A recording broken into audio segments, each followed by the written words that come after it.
just him and his little sister living together.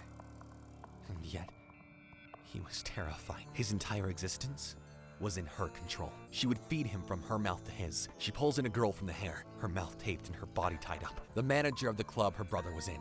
She informs her to have witnessed everything. She cuts off her fingers as she says, "Lying is not allowed." The girl shakes in agony as the sister proclaims that she is the only one who can love Oni-san.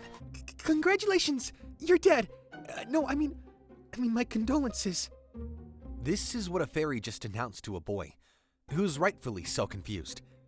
She informs him that he's got hit by a truck. The boy is relieved to hear this as the girl informs him about his afterlife, without any major misdeeds, as well as not receiving any love from girls.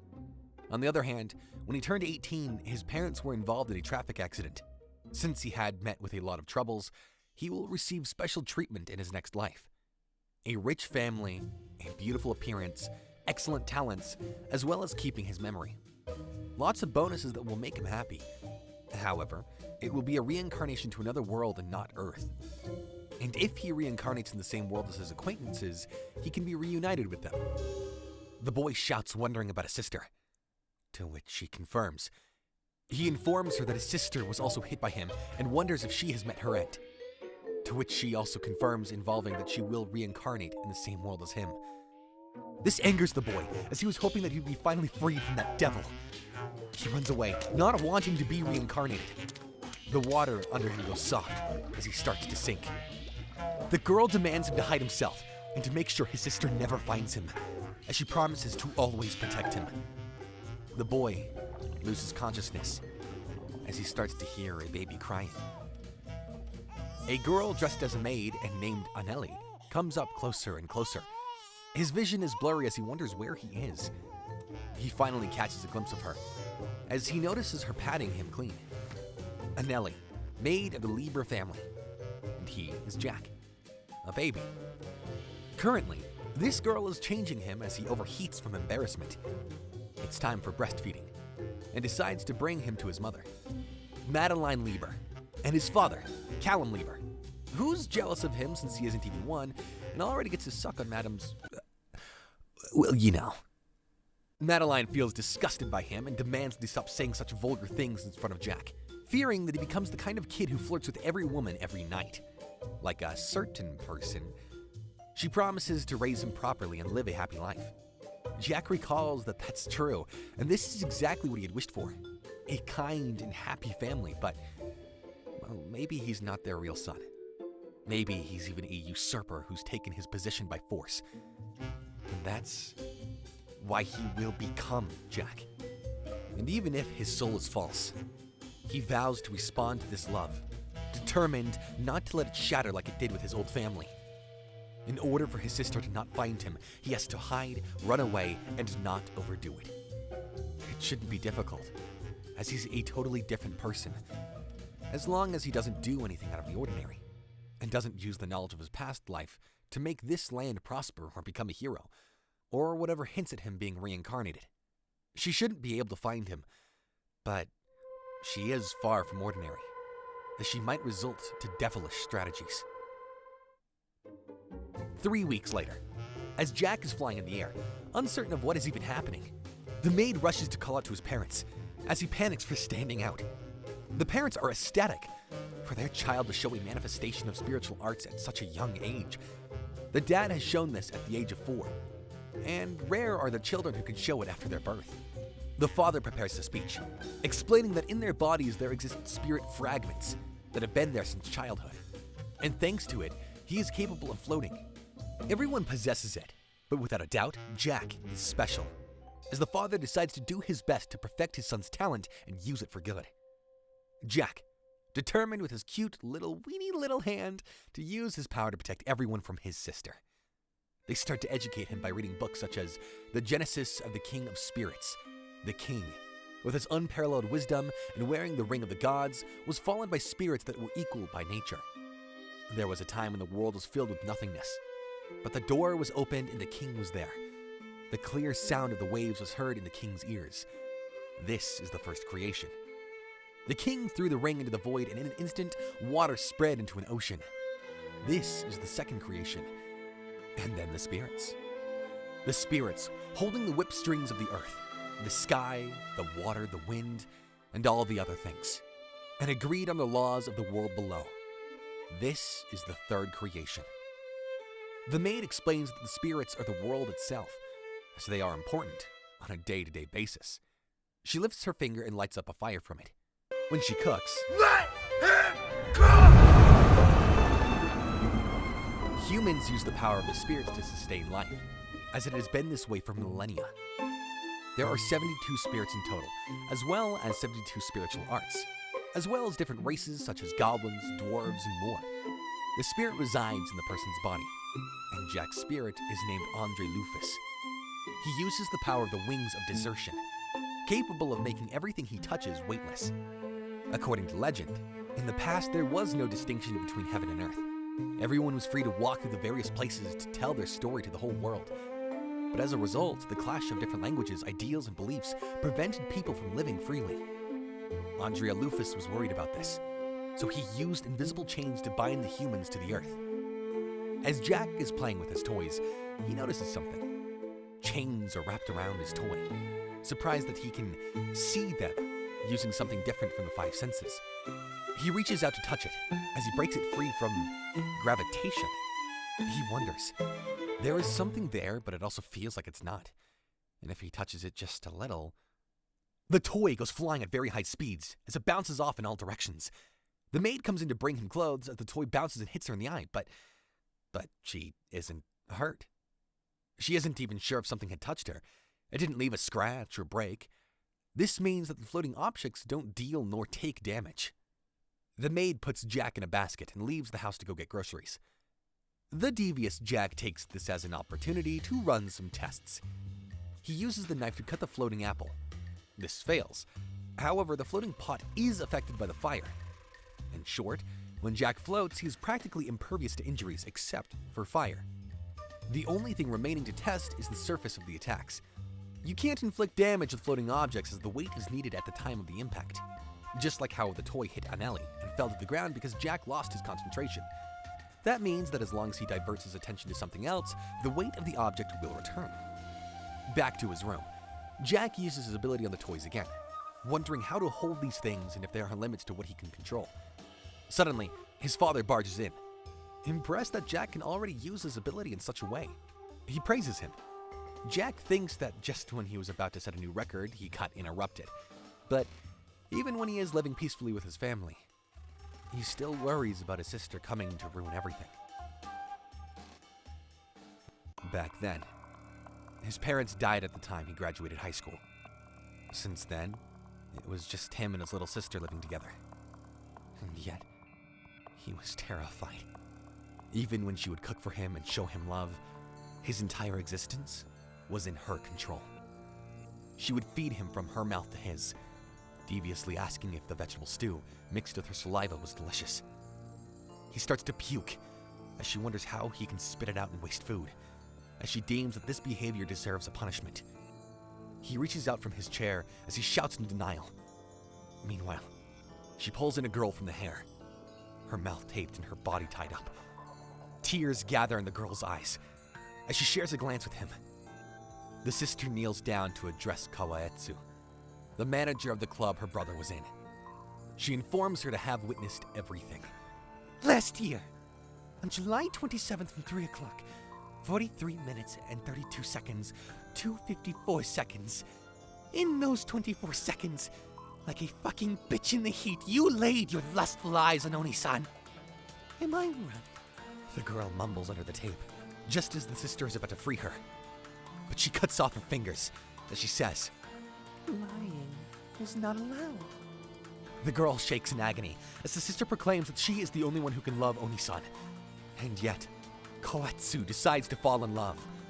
Why commit such a sin, she asks. You have eyes. She nears the corkscrew closer to her eyes. She deems that it's all because someone like her, with such pretty eyes, who fell in love with her brother's appearance, gives her the right to take them out for her. The brother knows it's useless to try and stop her now. She will take away his friends and harm them, which is why he can't move. He can't move. Hoetsu shouts in agony as she falls to the ground. The sister approaches back to her brother, praising him for being such a good boy, and rewards him by not hurting his other friends, as she didn't want to do it after all. She wants to spend quality time with him. She escalates things as she prepares to abuse him even further. Meanwhile, he wonders how many people were killed before his eyes, having lost track after the 5th, as she butchered them as he watched. He took half the blame. In these 5 years, no one came to save him. He got up and tried to escape, surprised the door actually opened. He started to run away in joy as he repeated, I escaped! I escaped! How wonderful it is that my sister isn't here! A voice breaks through his laughter. As his sister awaits for him, he panics as he braces himself. She demands that they go home, though his willpower is fueled by his lingering feeling of being powerless. As all of this plays out, there's a truck lingering behind her. He decides to dash forward as he crashes into her, sending her flying into the oncoming truck. But in the last second, she grabs onto him as the two perish together. Today is Jack's first birthday. The whole family celebrates in joy as he eats cake. He makes a mess on his face. The maid gently wipes it off as the parents observe that she has been taking great care of Jack for a whole year now. The mother offers to her to take some time off to visit her parents from time to time. And even if the maid thanks her, she doesn't really find it hard to work with Jack. She deems him as being precious to her. His father jokes that his son can already seduce women, as his mother wonders if he will only make girls cry in the future. The maid vows to keep an eye on Jack. The party continues and ends. The next day, as the maid is taking care of Jack, she takes him out for a walk, as she addresses him directly, telling him that tomorrow they will spend the day with her family, as it has been a long time since she has met them. Jack puts his hand on her cheek, and she is impressed that he's trying to comfort her. She promises that he'll be fine from now on, and that they will always stay together. Later, as they continue their walk, Jack gets tired. The maid starts to hum a song for him. This humming. Jack wonders where he heard it. Back when he used to live with his sister and parents, she used to hum that exact tune whenever she is in a good mood. He asks her what song it is, and she answers that it's 10,000 Feet in the Alps. The lyrics, however, are original. He asks that there shouldn't be lyrics if she's only humming, to which she answers that she will tell them to him later. Once the two started living together, she is about to murder one of her friends. She tells him, and this song begins.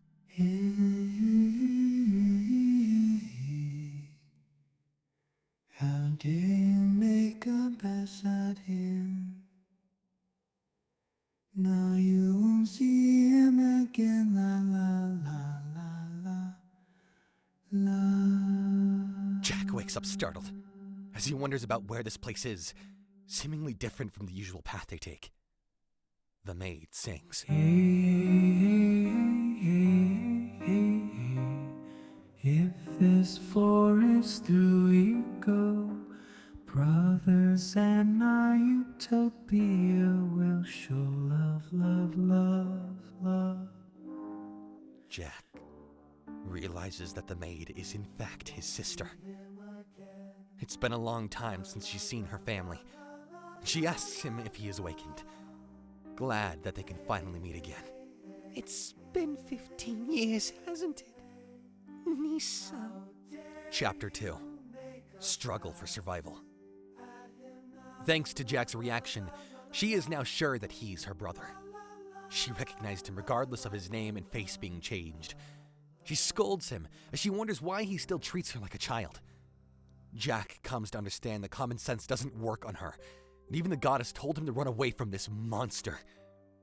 She claims to have always been by his side, even in sickness and health, on rainy days and windy days, and that's why whether he runs or hides, she will find him. He can continue to take his little afternoon nap, and when he wakes up, she will be there in their new house. This time, she won't let anyone stand in their way. as she wishes to live peacefully together. She goes on a deranged ramble. My dreams are overflowing. What kind of big brother are you going to become? Someone cute, someone cool, a muscular guy. If possible, I'd like my precious big brother with a little more muscle. I can't stop my imagination. But a little big brother is also cute and wonderful and round, the same as the example of beauty. It seems as though there was a problem with Big Brother or me because we couldn't make one, even though we've been doing it for 5 years. But it should be okay now. We are no longer connected by blood. Does Nissan want a girl or a boy? Actually, I have some ideas for the baby's name. In her previous life, could only fill 5 notebooks. So how about we fill 3,000 in this one? I and Big Brother, we will always, always, always be at home, only at home, together with the whole family. I'm not sure their child will be as cute as Big Brother is now. Oh, sorry. We'll just have to make both. Don't say things like that anymore. We're going out, okay? Don't leave me alone. Nissan, Nissan, Nissan, Nissan. I will be alone. I will be alone. I will be alone. I will be alone. I will be alone. I will be alone, alone, alone, alone. Let's not talk about it anymore. Let's stay together forever, okay? You don't understand what I'm saying. Jack attaches himself to the ground using magic. The deserter's wings. They help him get away. Annalie becomes enraged and claims to have known this. She claims he doesn't get what she's saying. Now he's worn out. He considers his options. The outcome will be in the past as in his same life.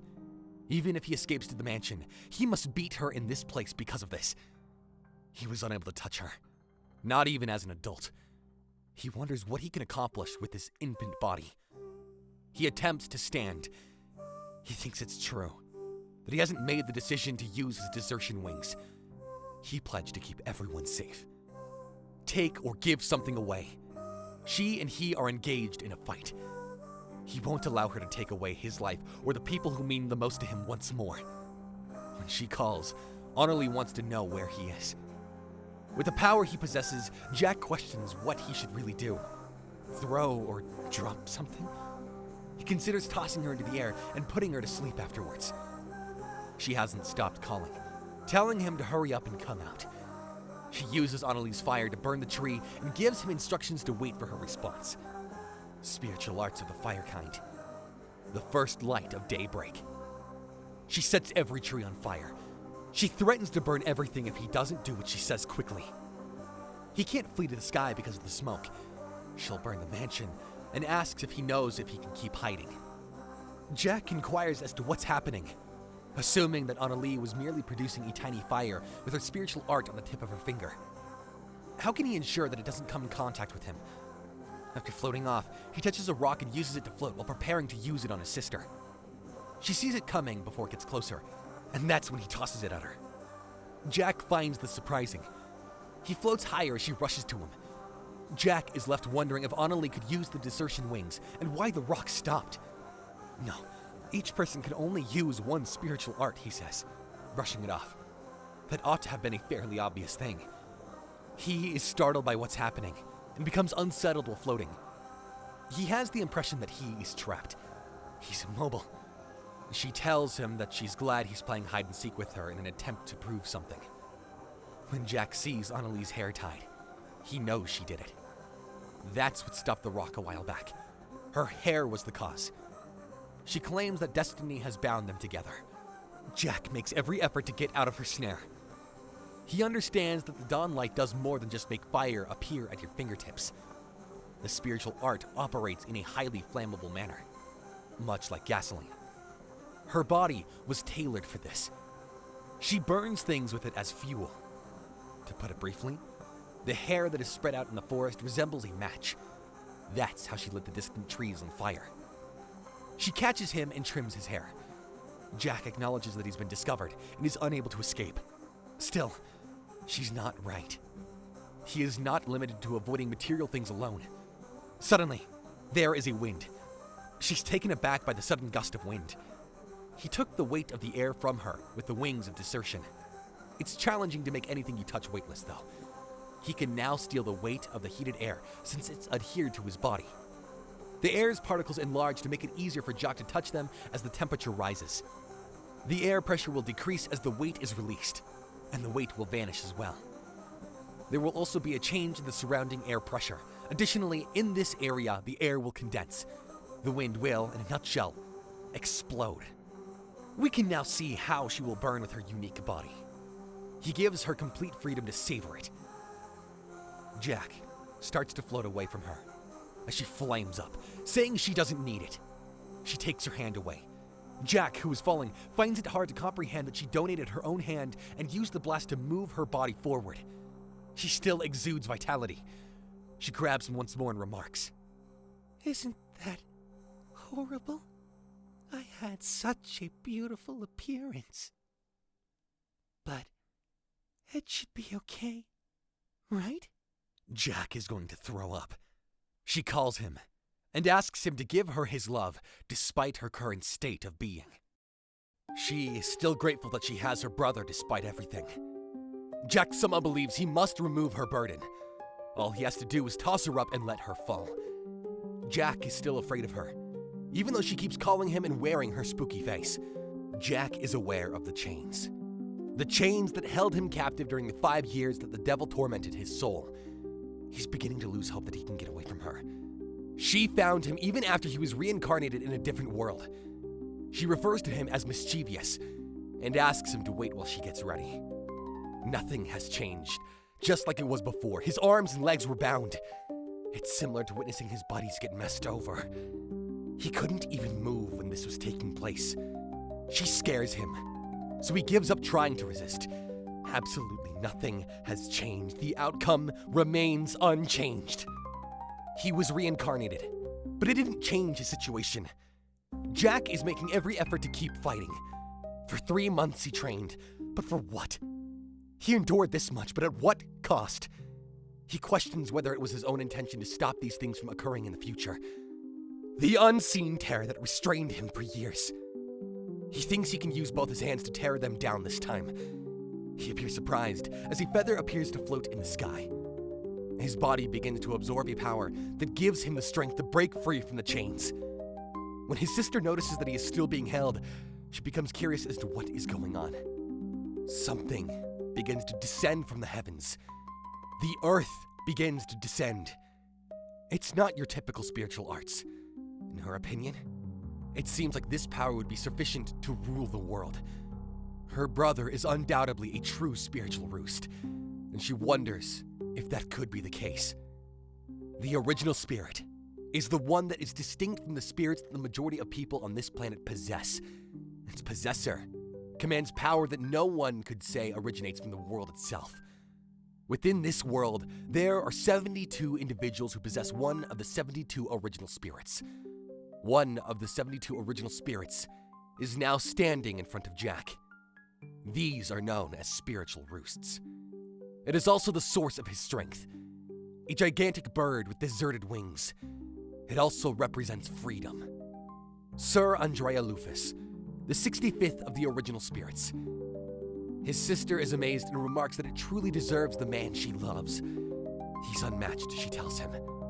The entire world will submit to him, proclaiming her brother to be the greatest person in the cosmos. She should die, he says. The enormous falcon soars towards her, releasing the flying land onto her. Jack questions whether such a severe attack was the last one he used to end her. Then, rain comes to mind. Though, that's no mere rain. Above, it's his sister, blood pouring from above. She says that she and her brother will never be apart again. She leaps towards him. Jack is taken aback by the girl's insane behavior. She detonated her right leg and flew all the way to him, using the energy released from burning fuel. She expended every ounce of remaining energy. To avoid being discovered, she flew through the smoke to intercept him mid-air. He understands that by taking away her weight, it won't help her fall any faster than the energy emanating from her right leg. His baby body could never withstand the air pressure that it was suddenly being pushed up to that height, even if he could just make the air weightless to create winds to push him up again. However, he believes that the river is the only place that he has a chance of defeating a fire user such as her, if he just lets her hug him until she collapses to the ground. She tumbles into the river where they begin to fall. Jack is coughing up water since he got out. It's not looking good. His body is going to tire out if he fights like this. Now he stands atop a small hill. He hears his sister's voice telling him that she knows what he's planning and decides to use it. She talks about how difficult it was for him to land in the waterfall in order to lessen her fire power. She gives him the compliments he deserves, stating that it's a really admirable move. It is not the sole explanation. It would be impossible to dodge with her arms and legs. He'll make her vanish this time, for sure, by any means necessary. He attacks her using the rock that's close to him. The way this attack comes at her is unexpected. It's the rock close to her face. She claims that doing something so obscene was not at all what she had in mind. With just her saliva, she obliterates the rock. Jack is terrified. He can't believe that she had just split the rock with her own saliva. She calls him a real bad brother for forcing her to spit in front of him in this manner.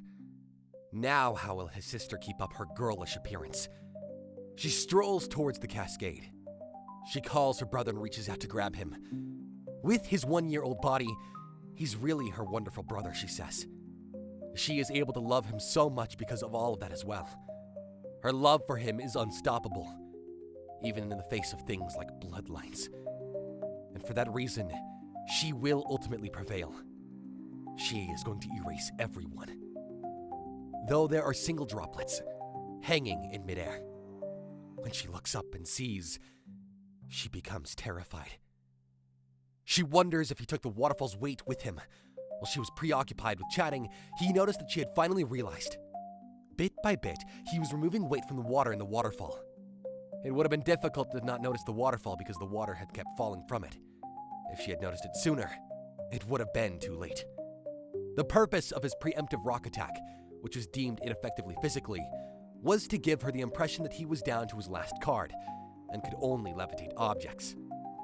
Jack had already enough. It was pure coincidence that he was given the spiritual roost's body, but it was truly miraculous that he could think of a move while in this state. These would be her final steps. He personally prepared the guillotine for her, and she will meet it. He's going to teach her a lesson now, with the weight of tons of water. A lesson she will never be able to forget. Jack uses the desertion wings and grabs his sister's finger. She can't get away from it now. He may not be able to forgive what she did, but she is still Annalie, his sister. After recalling her, he gestures with 3 fingers, signifying 3 seconds. He'll forgive her if she can persuade him in these 3 seconds. Pretending to cry, she calls her brother and declares that she has always loved him, truly loving him. She wants to be by his side forever for that reason. In this world, in this universe. 2 fingers, 2 seconds. That's it now. That makes sense in his opinion. It is exactly as she stated. She no longer gave a damn about the bloodline, common sense, laws, or even his feelings because she loved him. And the reason everyone close to him was his friend was because of that cursed love. She was the reason why everyone tragically died. They didn't even realize why they passed away. He touches her forehead as she dashes to him. All because of her. The devil with a human face. She begins to float, smile, and burst into laughter once more. Grinning, she tells him she loves him before falling into the river. And he can't quite believe that he pulled it off. He overcame her. The creature called his sibling. Now he questions his tears. People from the mansion and his parents came looking for him. The fact that it's all over makes him feel relieved. He's going to live his own life on his own terms this time. On stage, a girl is dancing. Her words start with, "Oopsies." She was erased while chuckling quietly. She thinks he's truly amazing, even as a baby. She let down her guard. Utterly delighted, she says, "Whatever," brushing off the idea, because finally, after all those years, she could speak with him. 20 years had passed. She says it was really incredible. She couldn't describe it, even if she bit her finger and wrote with her ink. She experienced that upon seeing her brother. She is unsure of what to do now that she has passed away. It's been said that success comes after failure. She will need to act more cautiously and plan ahead the next time. Those who witnessed her performance are all surprised by that. She goes on to say that she adores her innocent brother. though she goes on with more menacing words. With a smile that splits her face, she leaves a message to you, dear viewer. The game is just beginning. She'll see you in the next life. And with that, she says goodbye. Cause and effect. A girl asked Nissan's sister her name when a brother stopped by to see their relatives. Shy as she was, his sister cowered behind her brother. The girl then whispered to Nissan what she had asked for. The fact that his sister had introduced herself to the other girl was unusual in Nissan's opinion. Laughing softly, the other girl said that it was good to meet Nissan's sister. At that meeting, the girl made the decision to introduce herself. Jack has grown a little bit. He's lying down and taking advantage of the shaded area to enjoy the sun. It's obvious that he's enjoying the current weather. He'll never get used to not being able to hear a single cicada, even in the summer. He gets to his feet. It's now Jack Liebert's 7th birthday. He became Jack after reincarnating into this world 7 years ago. He has been working really hard every day to master the power that Goddess gave him, the desertion wings. Right now, he wants to jump high. His skill is floating rather than flying. He would be carried away by the wind if he could only use it just to float. It won't push him, though, if the wind that touches him is also floating. Using this information, he was able to swiftly leap into the air and use the wind as a foothold. If he can make it such that only the wind beneath his foot isn't floating. It's much easier said than done, though. His success rate right now is 2 leaps. 10-year-olds are prodigies, 15-year-olds are geniuses, and 20-year-olds are expected to be adept in the spiritual arts. He must be talented because at 7 years old, he can already do it. He questions whether this is the meaning of the goddess's special treatment at the time of his rebirth. His next objective is to be accepted into the capital's Royal Army of Spiritual Arts. Users of the spiritual arts travel from all over the nation to attend the school in order to hone and expand their skills. His graduation from the academy would undoubtedly confer significant influence upon him, upon inheriting his father's territory in the future. He has been working out a lot in hopes of receiving a recommendation letter to attend. He answers when his father calls. A man is giggling and praising Jack for his manners. Cherno Posford, chairman of the Posford Company, is the man's name. It's encouraging to see a child who genuinely values adults, he says. He remarks on how well Jack was raised by his parents. His father says that since he's always been respectful, they are not accountable for his actions. When Cherno inquires as to whether that is the case, he brings up his daughter, Feline, who is Jack's age but a tomboy, who never pays attention to them. He was going to introduce her, since she had actually come with him today, but as soon as he looked away, she was gone. He hopes she stays out of trouble. Jack says he'll go find her. Cherno says, "That would be great," and laughs. Perhaps Jack could have a good effect on her. Cherno continues by appreciating Jack's efforts. "It's okay," Jack says. He walks around looking for her, wondering where exactly to look. Perhaps he ought to check with the servants to see if they have seen her. When he notices she's not in the mansion, he wonders if this implies that she left. He sees visitors when he steps outside the mansion. His mother gives him a call, claiming to have heard a rumor that he is trying to find the young woman who belongs to the Posford family.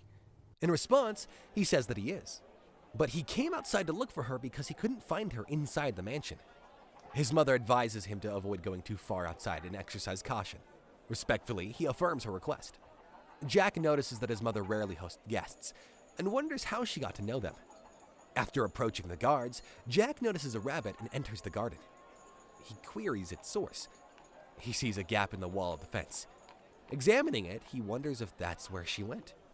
He searches the area for her, and as he looks up, he sees a girl plummeting from the tree. Jack employs desertion wings quickly. The girl is floating at this point and appears surprised. She finds it amazing that she's floating and wonders how he did it. Jack asks her not to move too much, explaining that it's just his spiritual art. She hits her head and gets hurt. Jack inquires as to her well-being. She claims to be fine. The girl is Feline Posford, daughter of the chairman of the Posford Company. Jack asks if her name really is Feline. She's a bit confused and asks how she knows her name. Jack reveals to her that he is a Libra family descendant and that she isn't at the mansion, which is why he came looking for her. In response, she says, "Oh, okay." No, leave that in. No, leave that in. Jack remarks that it's risky to go into the forest by herself and asks her why she came out. If that's the case, she inquires.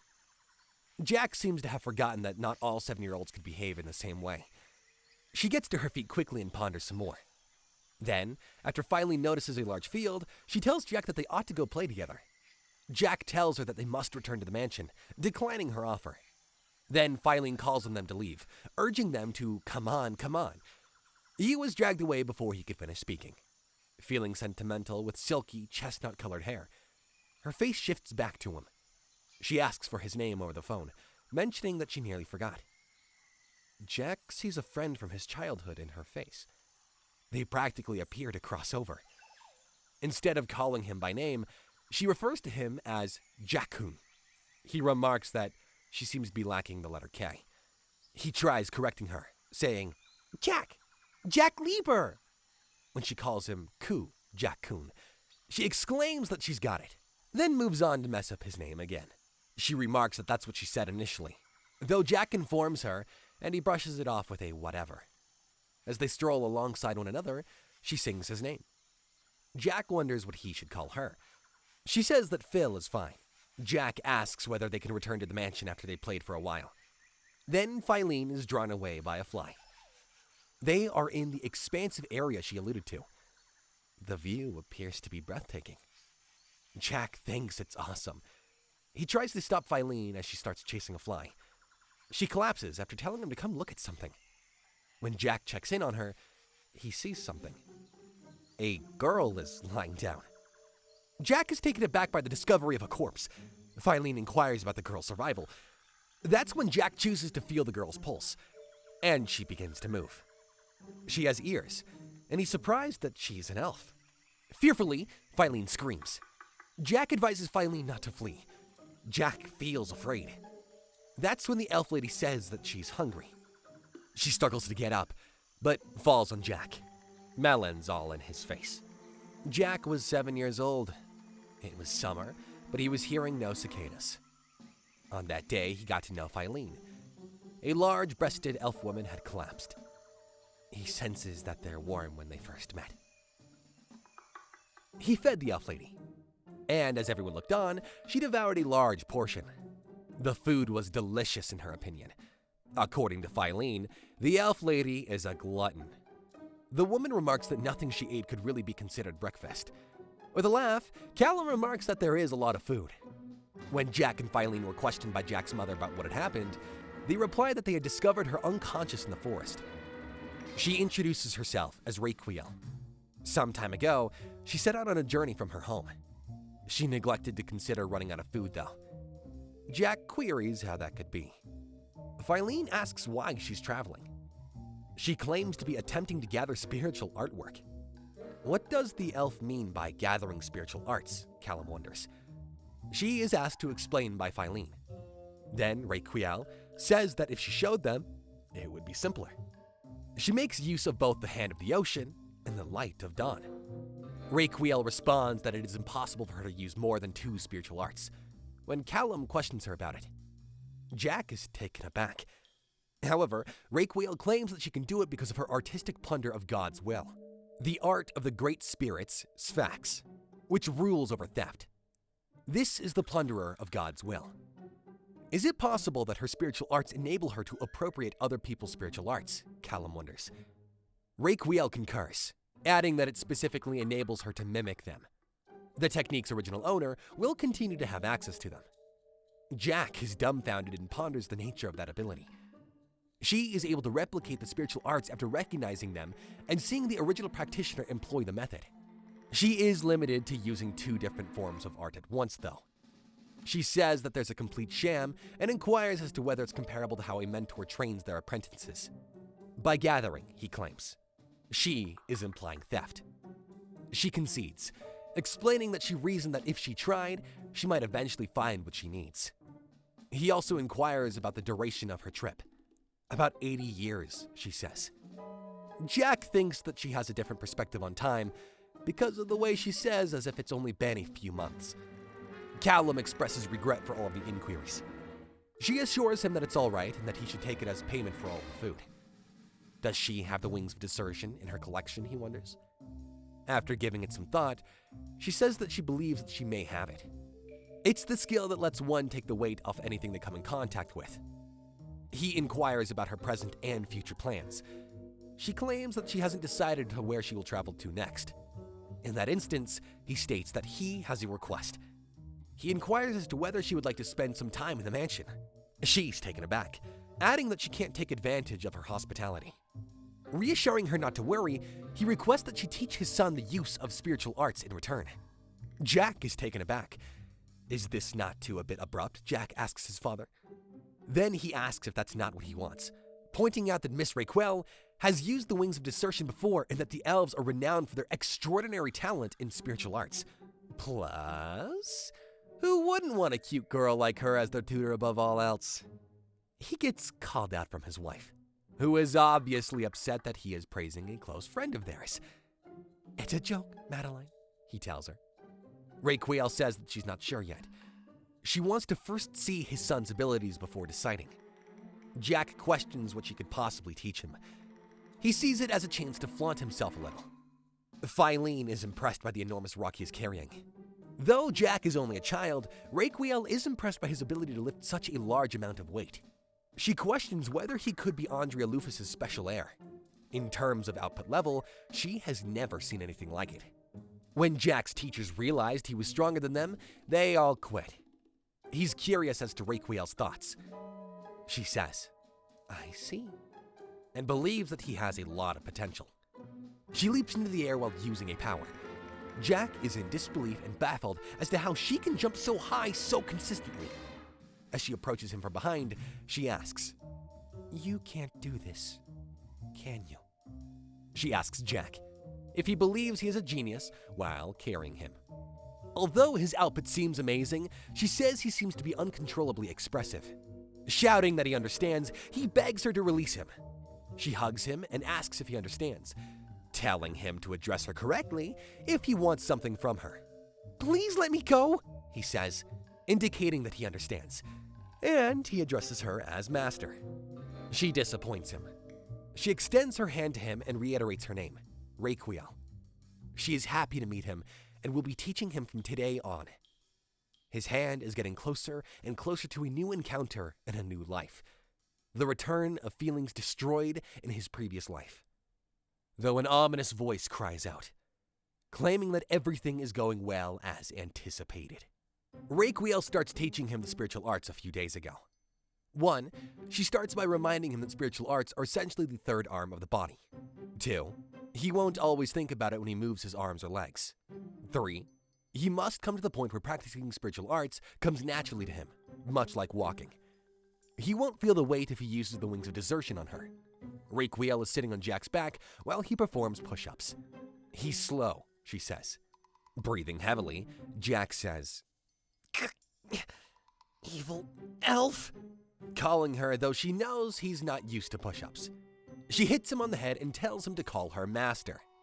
When she calls, she wants to know why he wants to get stronger. Unexpectedly, he is reminded of his insane sister. All of the memories he held dear and the people he loved were taken and destroyed. He claims that's why he detests it. He screams that there's nothing he can do. He despises it so much because he is incapable of protecting anything, defenseless and incompetent. Though, she mentions that she sees that he will be all right. She is here to train him after all. Rabbits are preparing something akin to a picnic, and Filene displays the magnificent picnic behind her. Jack and Raquel exchange looks of astonishment, as Raquel remarks that Filene's animal control skills appear to be strengthening as well. Filene is content. She says she's just as great as Jack, and that's worth mentioning. Filene's spiritual artwork is flawless vocabulary. Through this art form, people can comprehend and control non-human animals. For Filene, though, it's more like making friends than giving orders. Filene said she wanted to join him after she saw him working out with Raquel. With her father's approval, Filene also started taking classes with Raquel. Raquel responds that she did well, and she is asked if she did well. Then Raquel is training Filene. Jack observes that she is far more kind with her. Jack and Raquel begin to savor the picnic fare. Jack receives a paper from a rabbit. Filene steps in and asks Jack. She stutters a lot, not being able to find her words. At the Harvest Festival, she asks if he would accompany her on their stroll. Jack queries what's on the paper she handed him. She asks him not to look at the letter as she hurries and grabs it as she becomes anxious. Examining the paper, she inquires as to whether it was brought by one of the bunnies. Deadheimkeld, a region in the Riz Kingdom, is primarily an agricultural area. Thus, there is a harvest festival held in the fall each year. It used to be a small-scale local event, but it developed into a significant, well-known event over time. Travelers would travel to the Kingdom of Riz merely to take part in the celebration. But why me? Jack asks. Is there no one else you would like to go with? He says it's okay because he had already planned to attend, saying that the conversation isn't good, though Requiel stops them. Why not? Jack wonders. She questions him about whether he mentioned wanting to get stronger. 10-year-olds are considered prodigies, 15-year-olds are considered geniuses, and 20-year-olds are expected to be proficient in spiritual arts. Is he 7 years old? Does he have time to waste around, she asks. Jack is beginning to second-guess his choice. Filene makes an attempt to speak up. Requiel goes on to say that if he can finish today's work and get enough rest, she might think about granting him a day off. Is that correct? He queries. He's floating, back to training. And without Jack realizing it, Requiel casts a spell. Jack wonders how she moves so quickly on the wings of desertion. She says he must have immediate access to his spiritual arts. When hit by a sneak attack, all of his power is useless if he can't use it immediately. That's the reason she will be taking tests similar to that going forward. She states that it currently takes him 1.5 seconds to activate his art. A professional would only need to pull out a knife and chop him up in that point. She wants him to get there in 0.2 seconds. That goal will have to be reached in order to finish today's special training. He claims to understand. Is it better to mature earlier, he wonders. Jack assures Filene not to worry. Without a doubt, they'll be able to move around together. Now that Jack is riding a wolf, Filene encourages him and remarks that he's doing fantastic. He stumbles and falls. Requiel queries why he's amusing himself. When she acts abruptly, he yells and asks what she expects from him. He expects her to explain her actions to him. Requiel claims that she once traveled to an island village, where they worshipped Andrea Lufus. They were practitioners of a unique style of martial arts that utilized and passed down their desertion wings. It was something they taught her. Wings of Desertion does more than just negate gravity.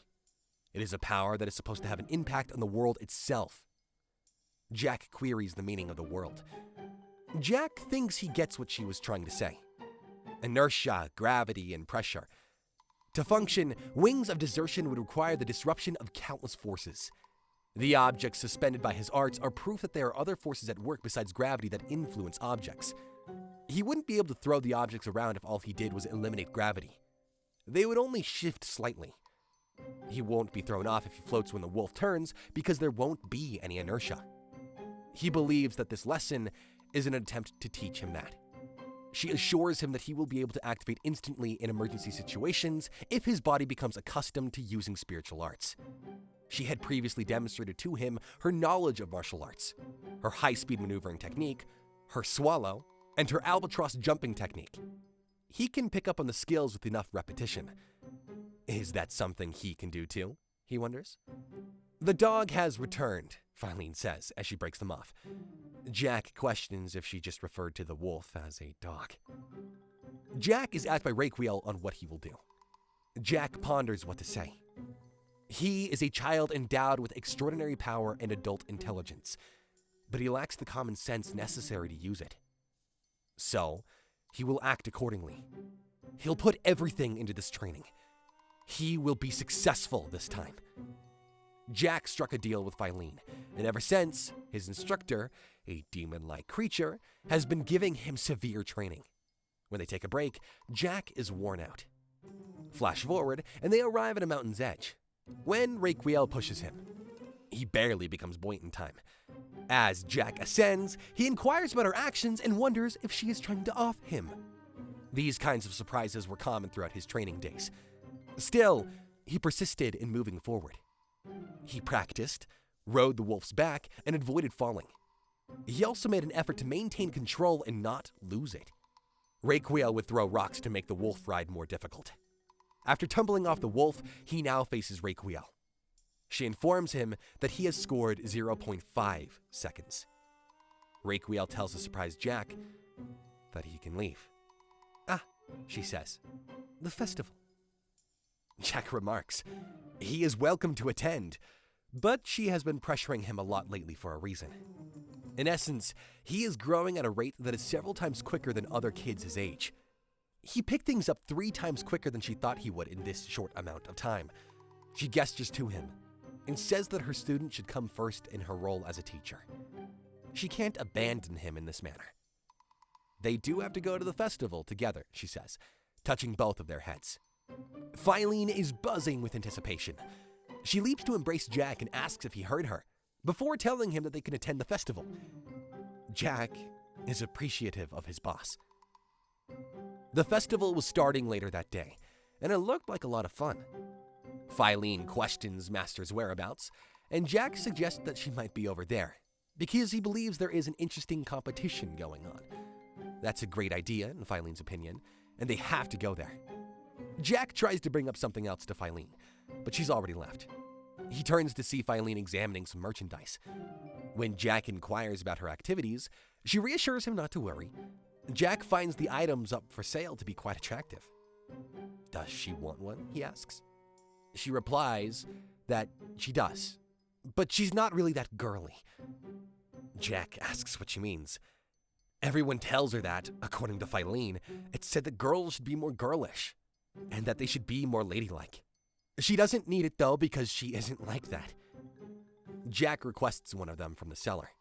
She blushes as he picks it up.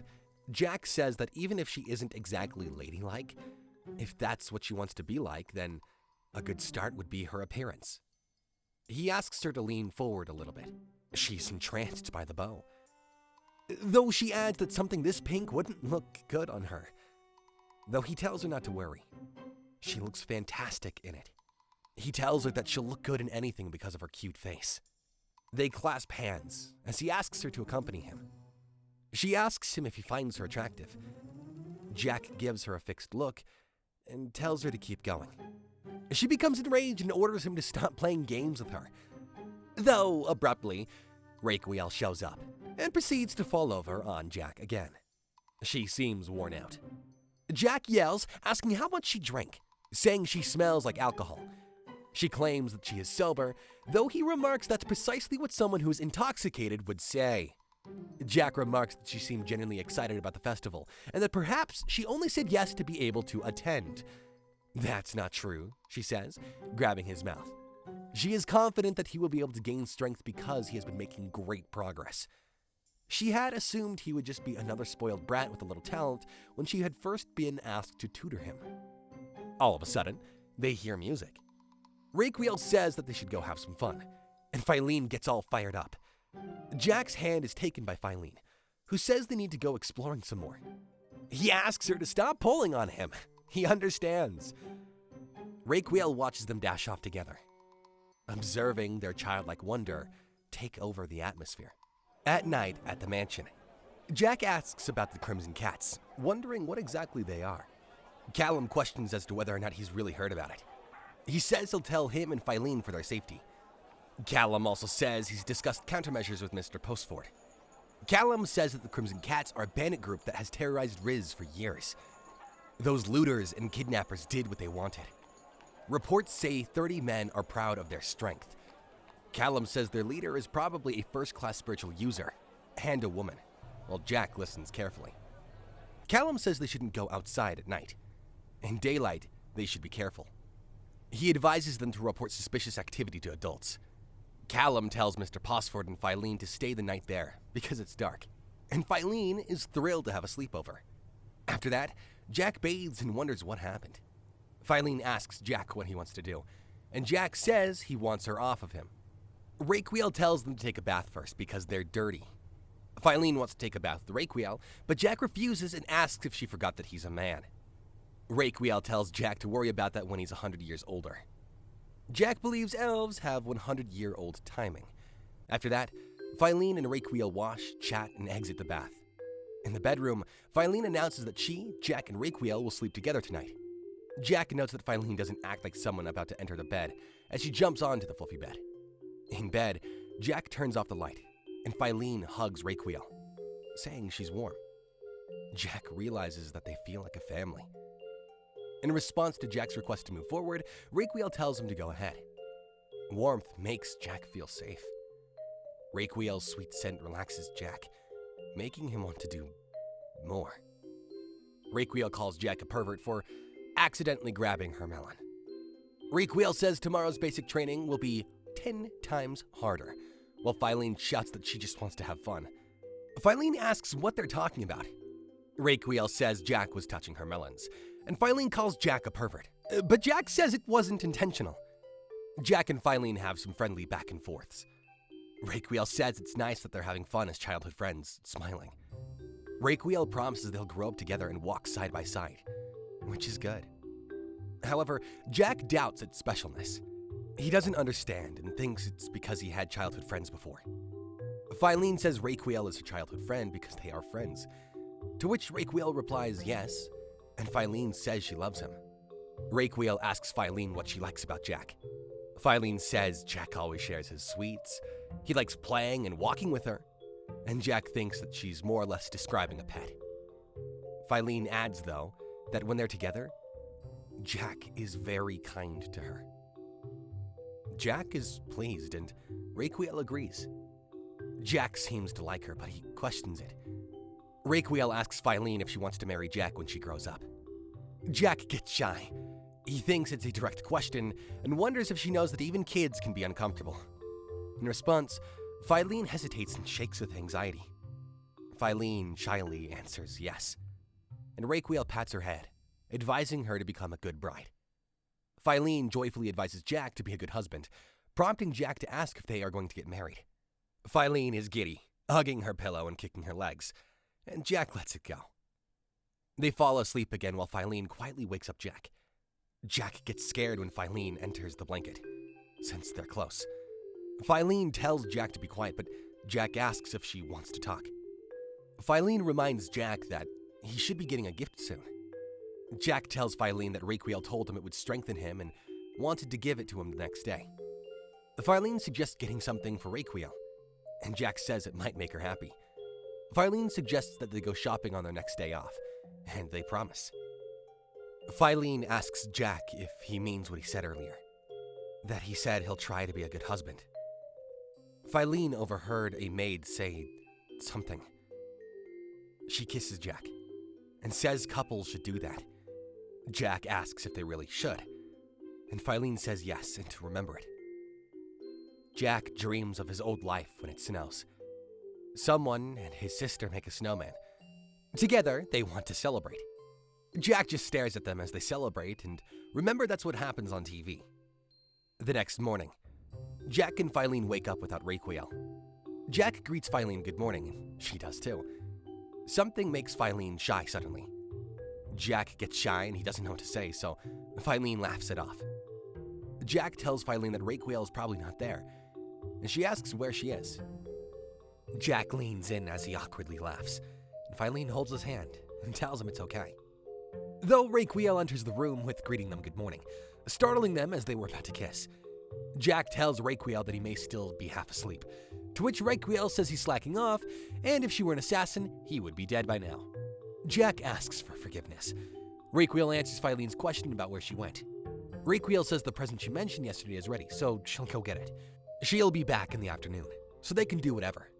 After Raquel leaves, Jack wonders what the present is.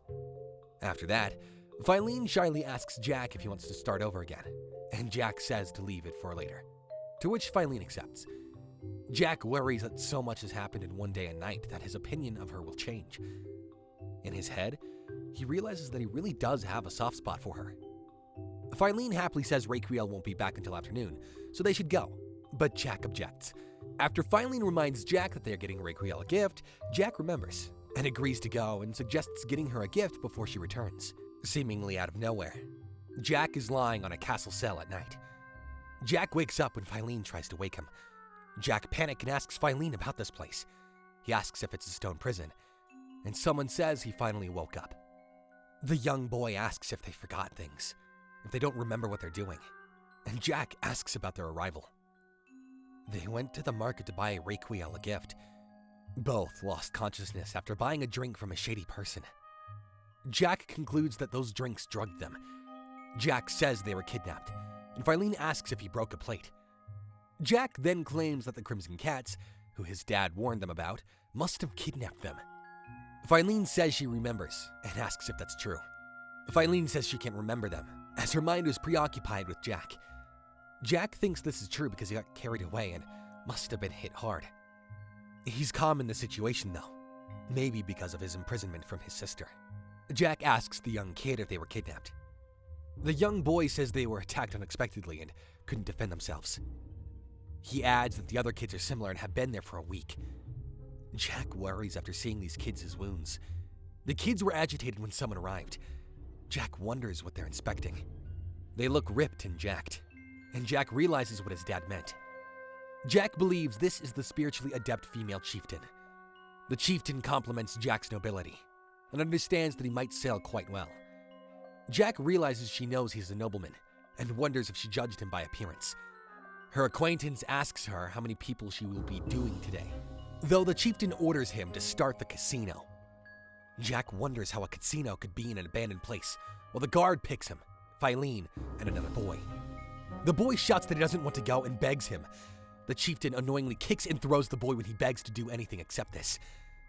Jack wonders what happened and thinks he saw the chieftain forcefully put her hand in her pocket, but he saw no sign of touching the boy. Jack wonders if she has spiritual arts and what kind. After that, the chieftain menacingly asks Jack if he's afraid or too stupid to understand the situation because he's acting calmly. Jack replies with a smile that the smell of the old hag is too much for him and that he's struggling to breathe. Jack tells the chieftain that he's talking about her, abbreviating that she is a shitty old hag. He elaborates further, claiming that she smells like shit. When insulted, the chieftain hits Jack and sends him flying.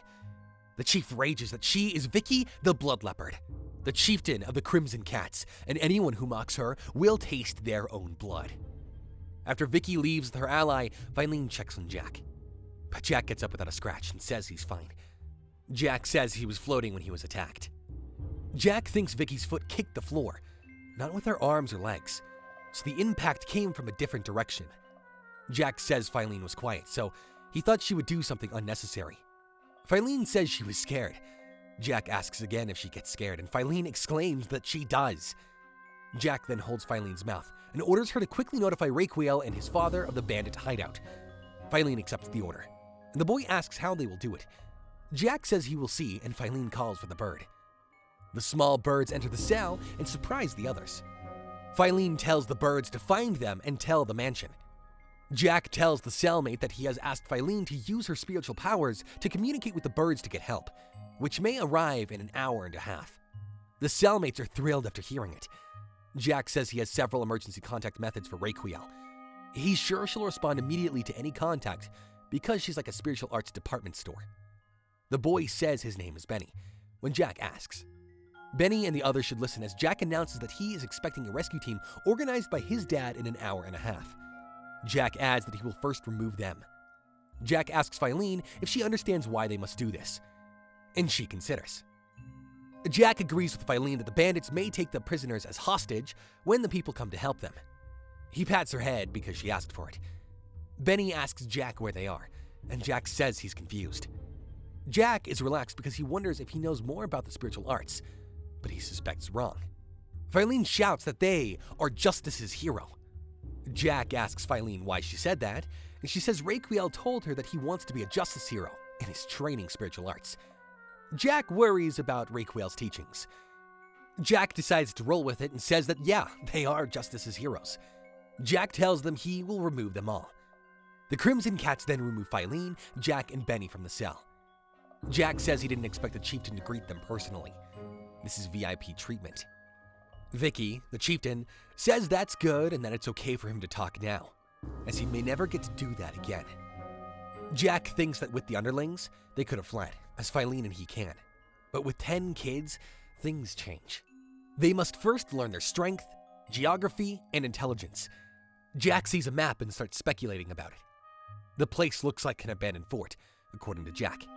It must have been built hastily, and there's dead space everywhere like a maze. While being taken to the casino by stairs, Benny has trouble breathing. Jack worries that this is the casino, as there are dangerous-looking men outside. Chieftain Vicky shouts at them, calling them bastards, and says the roulette is here. Everyone cheers in excitement. Jack wonders why the hype, and someone pushes him. An all-fours-bound pig awaits death. Vicky tells a guy to practice before the show. The announcer tells them that they will be blindfolded and swing the machete to cut off a body part. Vicky shouts that all bets except the dividend parts are theirs, if the target is hit according to the odds. But boar killing is wrong. Jack is terrified, wondering if they are insane and will split their watermelon. After that, the group chants that they are thieves, silence the crying child, and steal it. Someone claims hands are feet, balls are ears, right and left. He tells the player to choose as he cuts a boar's arm. The boar screams in pain and bleeds through its arm. Jack asks Vicky if she's sure, as the guild joyfully chants. Jack also asks Vicky if she'll damage the products before even selling them. Vicky screams out that that's fair in response. Vicky adds that customers have preferences in every industry. Some have to get a new girl with no scars, while sadists won't move unless a limb is blown off. Vicky says she wonders who will buy from bandits like them. They examine a wooden stand with most body parts spiked. Vicky says she advised a guy to avoid it because it's a bad hobby. Since the vegetable grower wants to make scarecrows, they let him use the scraps. Vicky says that the crows came for the meat instead of being scared. Jack then believes that they are like his sister. Jack insists that these people cannot be forgiven. Guild members stored the hog for the main show. Vicky leaves Jack, the cocky brat, for the main course. Therefore, she points at Benny and says he will pass for an appetizer. Benny gets scared and begs for them not to do it. Benny runs and begs them not to do it around the corner. Filene asks Jack if he will not help Benny, and Jack says the situation is bad. Jack says, as expected, he can't handle them alone with all these people. Jack says a massive attack with the spirit's purge power could turn the tables, but it would endanger Benny and the others. Vicky kicks Benny and threatens to deprice him, despite his cries to stay away. Benny is sent to the torture table by Vicky's kicks. Jack realizes and hypothesizes about her spiritual art. Jackie believes Vicky's art is the sacrament's flaw. The spiritual art of instantaneous movement is the ability to travel without stopping and ignoring obstacles. The Crimson Cats rejoice when they discover Bloody Leopard's strongest power, Sacrament's Hole. Jack is skeptical, because Sacrament's Hole is a spiritual art that only 1 or 2 people can master. Even the Academy rarely has anyone like this. Jack says if someone can move a whole person, they're an expert master, and he can't believe it. How can a bandit be so powerful? Benny cries for help after being bound to the torture table. Jack grimaces, as he's been waiting for something like this. A moment to resist such evils. And that's when Filene calls him. He knows when someone is about to suffer, he needs strength. Jack considers whether there is a small opening, and then looks at the scarecrow. Vicky starts the show by ordering the guild to sing. The Crimson Cat Guild members respond with their famous song, while Benny is crying for help. The executioner strikes him as the song ends. However, crows appear and attack the executioner, disrupting the event. This angers Vicky, who asks what this is and who they are. Jack tells Filene to let the crows run wild, and Filene asks for his strength. Jack and Filene find an opening, and Jack quickly frees Benny from the torture table. Jack screams that it's bad because he can't remove it. Filene agrees, and Jack says he'll take Benny. Vicky is furious at their mischief as the crows attack the Crimson Cats. Vicky, with her blood-stained eyes, grits her teeth and calls them brats in anger. Then, Jack takes the table, and the crows block Vicky. Jack uses spiritual arts to float himself, Filene, and Benny's table. Filene then asks Jack if they should go back to the other kids, to which Jack replies no. They will head towards the city to appear to have escaped, then descend to the fort. Jack wants the cellmates to stay so he can help everyone escape. Benny's table broke afterward. Benny asks why he isn't hurt, and Jack explains that he floated him and broke the table. Benny thanks Jack, but Jack tells him not to thank him yet, because he will help the others and risk getting caught alone. So Benny will come with him. Jack feels something strange when he looks at the box and zones out. Filene asks Jack what's happened, and Jack says it's nothing. Jack makes Benny float while they rescue him. Benny apologizes for his weakness. Jack says he does this every day, so not to worry. After arriving, Jack asks Benny if this is the prison window, to which Benny replies yes and asks what to do. Benny is shocked when Jack breaks the steel window with his spiritual art. Benny asks how, and Jack says when he floats an object, its power disappears. Jack says he pulled a piece of stone out while the pressure was gone, but a stone structure won't collapse if one pulls out a single stone block because the stones are bound together. Benny replies that they are justice heroes, amazed. Jack calls the cellmates as Filene smiles proudly. Jack tells them that they are helping them and will pull them up one by one, so they've got to cooperate. Jack says they're leaving, so stay calm and to listen to him. Jack says he knows it's awkward. He could have made everyone float and had Filene's birds carry them while they escape. However, if they find them and use Sacrament's hole to chase them, it would be troublesome. And the surprise crow attack from earlier spared them. Jack tells Filene to scout ahead the enemy's territory, and Filene says that she's already done that, and a rat appears in front of her. Jack says everything is set to leave, so it's good. Jack says he's having Phil's rats check the corners for hostiles first. They are scouts using Kai as a safe signal. Jack says that breaking through the wall with the fledged transparent wings is the shortest route, but it leaves a huge trail. Because this abandoned fort is too big. He's anticipated fights, but hasn't yet. Jack turns a corner while running and sees Vicky terrifyingly waiting. Jack narrowly avoids Vicky's punch. Jack can't believe it, because the rat signal said it was safe. Jack then recalls the Sacrament's hole and assumes she teleported her after seeing the rat spying. Vicky attacks Jack again, calling them naughty brats and yelling if their parents haven't taught them that. Jack dodges the attack and smiles that he figured out her techniques.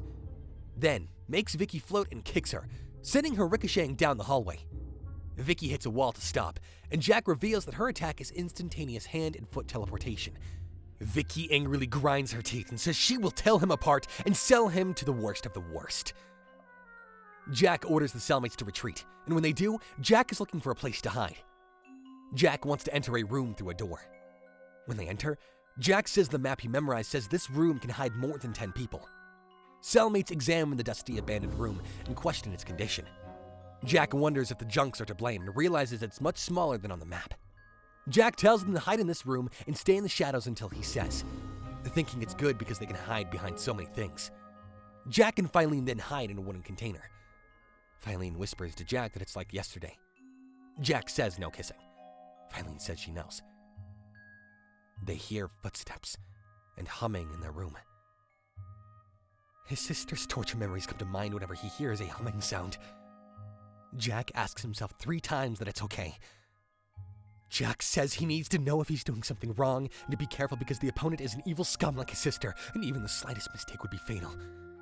Filene sneezes, and Jack scarily looks at her, who apologizes.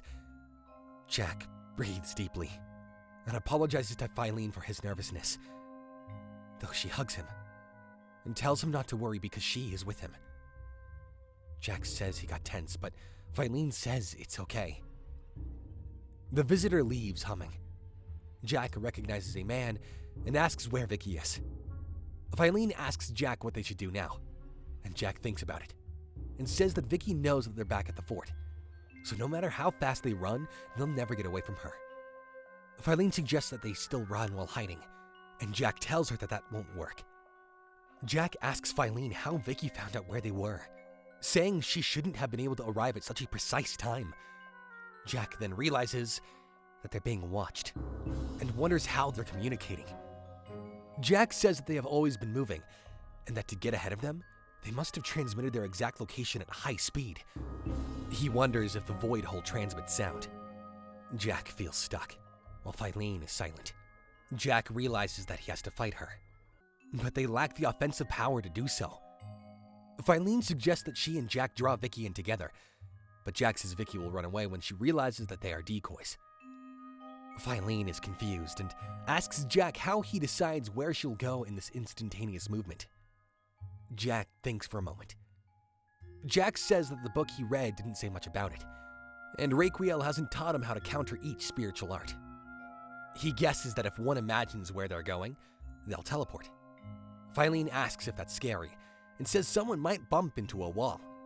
Jack tells Filene that the void hole is a way to connect two places, so Vicky can't move if it's too small. Jack is startled by a knock on the door. Vicky kicks open the door and shouts. Jack asks how she got in and orders the others out. Jack believes that they are tracking him, so he uses wings of desertion to block the door with junk. Vicky screams to open up and calls them shitty brats. Jack calls Vicky a muscular bitch for hitting the door. Jack commands the others to come to him and breaks the door with his spiritual art. Jack tells them to run and leave as they run. Vicky breaks through the door, and she and Jack are together. Vicky looks like a monster, so Benny helps Jack escape. Vicky attacks quickly, and Jack orders Filene to act. Narrowly, some crows and bricks attack Vicky and hit her. The brick attack injured Vicky's mouth, causing blood to flow forth. The wall crumbles and falls on Vicky, but the three are narrowly safe. Benny hugs Jack after he tells Filene that she saved him. Benny gets overwhelmed, and Jack thinks he was scared because his heart was racing. Jack agrees with Filene that they must leave because Vicky is still there and runs away. Jack runs and wonders why Vicky was held up by a barricade. Jack thinks and orders Filene to inspect the abandoned fort with her rats. Jack tells Filene to do everything without missing a detail. Vicky, who is safe in the fort, yells at them and calls them little bastards. Vicky egotistically questions why such little kids are causing her so much trouble. She mentions the deal with a girl will be made next morning, so they must catch these brats before then, which may require an all-nighter tonight. Vicky wonders who Jack is because he seems so spiritually trained. She reads a paper and doesn't think much of it. She excitedly asks if someone is there after being told to get Jack through the guild. She calls Jack and Filene after feeling hesitant after seeing them, and Jack asks what she wants, and Vicky asks where the other kids went. Jack laughs it off and asks if she can't find them with her instantaneous movement. Vicky realizes Jack is up to something after hearing this, so she pulls out a huge knife and laughs hysterically. She shouts that she knew his spiritual arts only work on things he can touch, so she wouldn't float after attacking with weapons like this. Jack responds by drawing a sword and saying he must attack them. Vicky wonders if he brought it from a warehouse after seeing it. His stance isn't that of an amateur, and his spiritual arts must have removed the longsword's weight. Vicky doesn't like it, and knows Jack has a promising future. So she screams when she needs to kill him once and for all and attacks him with Void Hole. She's surprised when Jack doesn't care and blocks her attack. She blocks Jack's attack and notices his sharp movement like a billiard ball. She knows that this is a spiritual art that erases weight, but she's not worried. Vicky calls the thing too light, saying Jack is a spiritual arts genius but a child without enough muscle strength for weight. She knows weight determines which wins when two things collide. She thinks Jack is reversing the sword weight only when slashing as a countermeasure. However, it won't defeat her.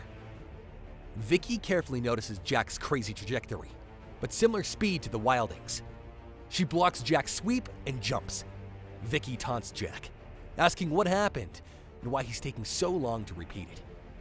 Is he waiting for anyone? She wonders if he's stalling and if the other kids will run away if he gets her attention. Jack replies with a maybe, but Vicky sways her hand, saying it's useless. She says she knows where they are and that the void hole makes it irrelevant how far they go.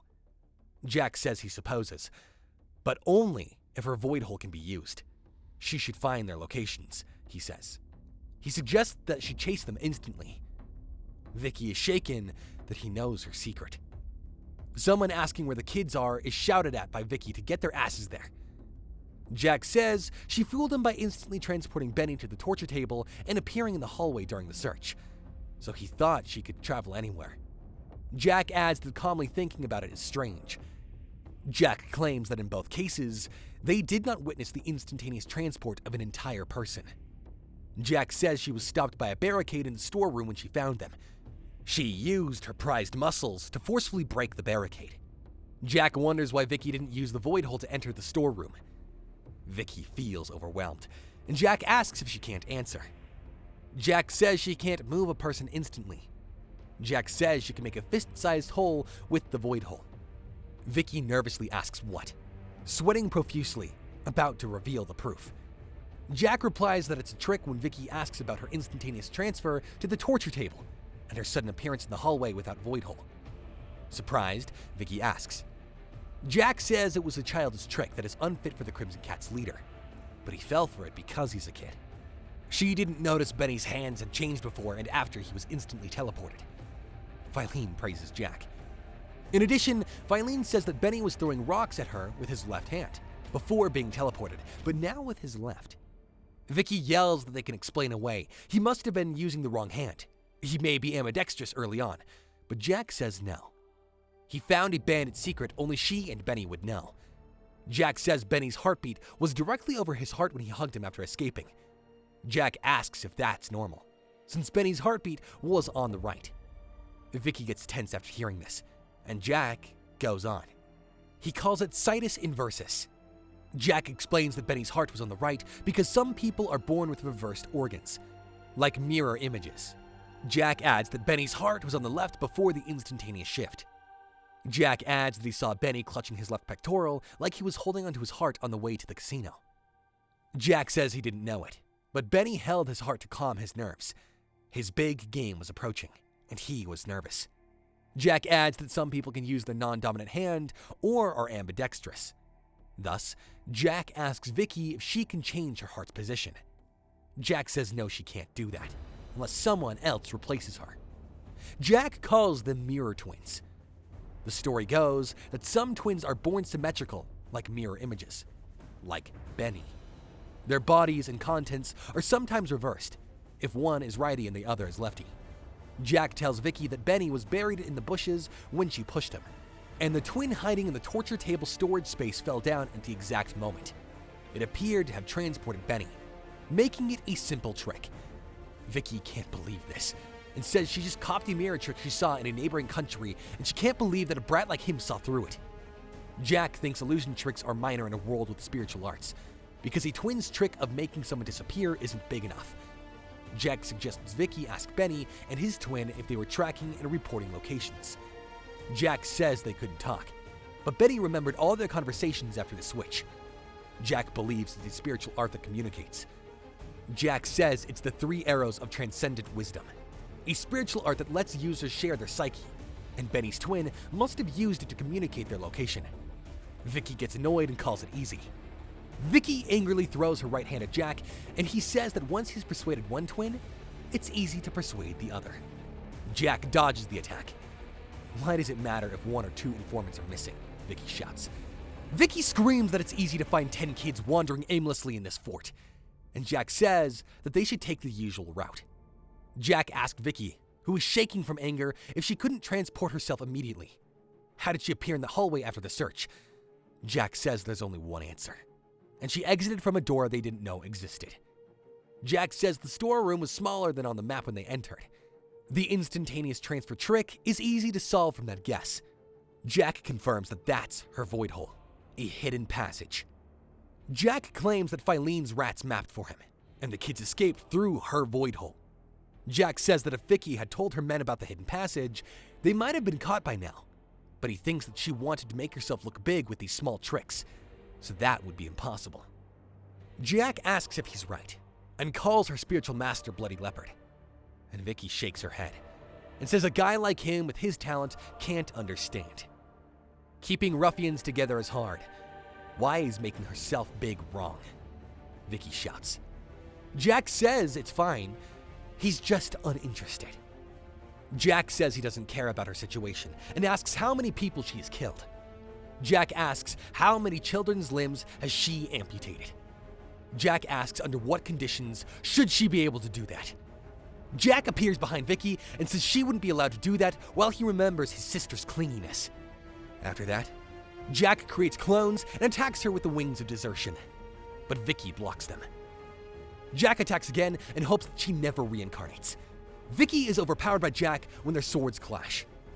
Jack thinks it's time, while Vicky is shocked.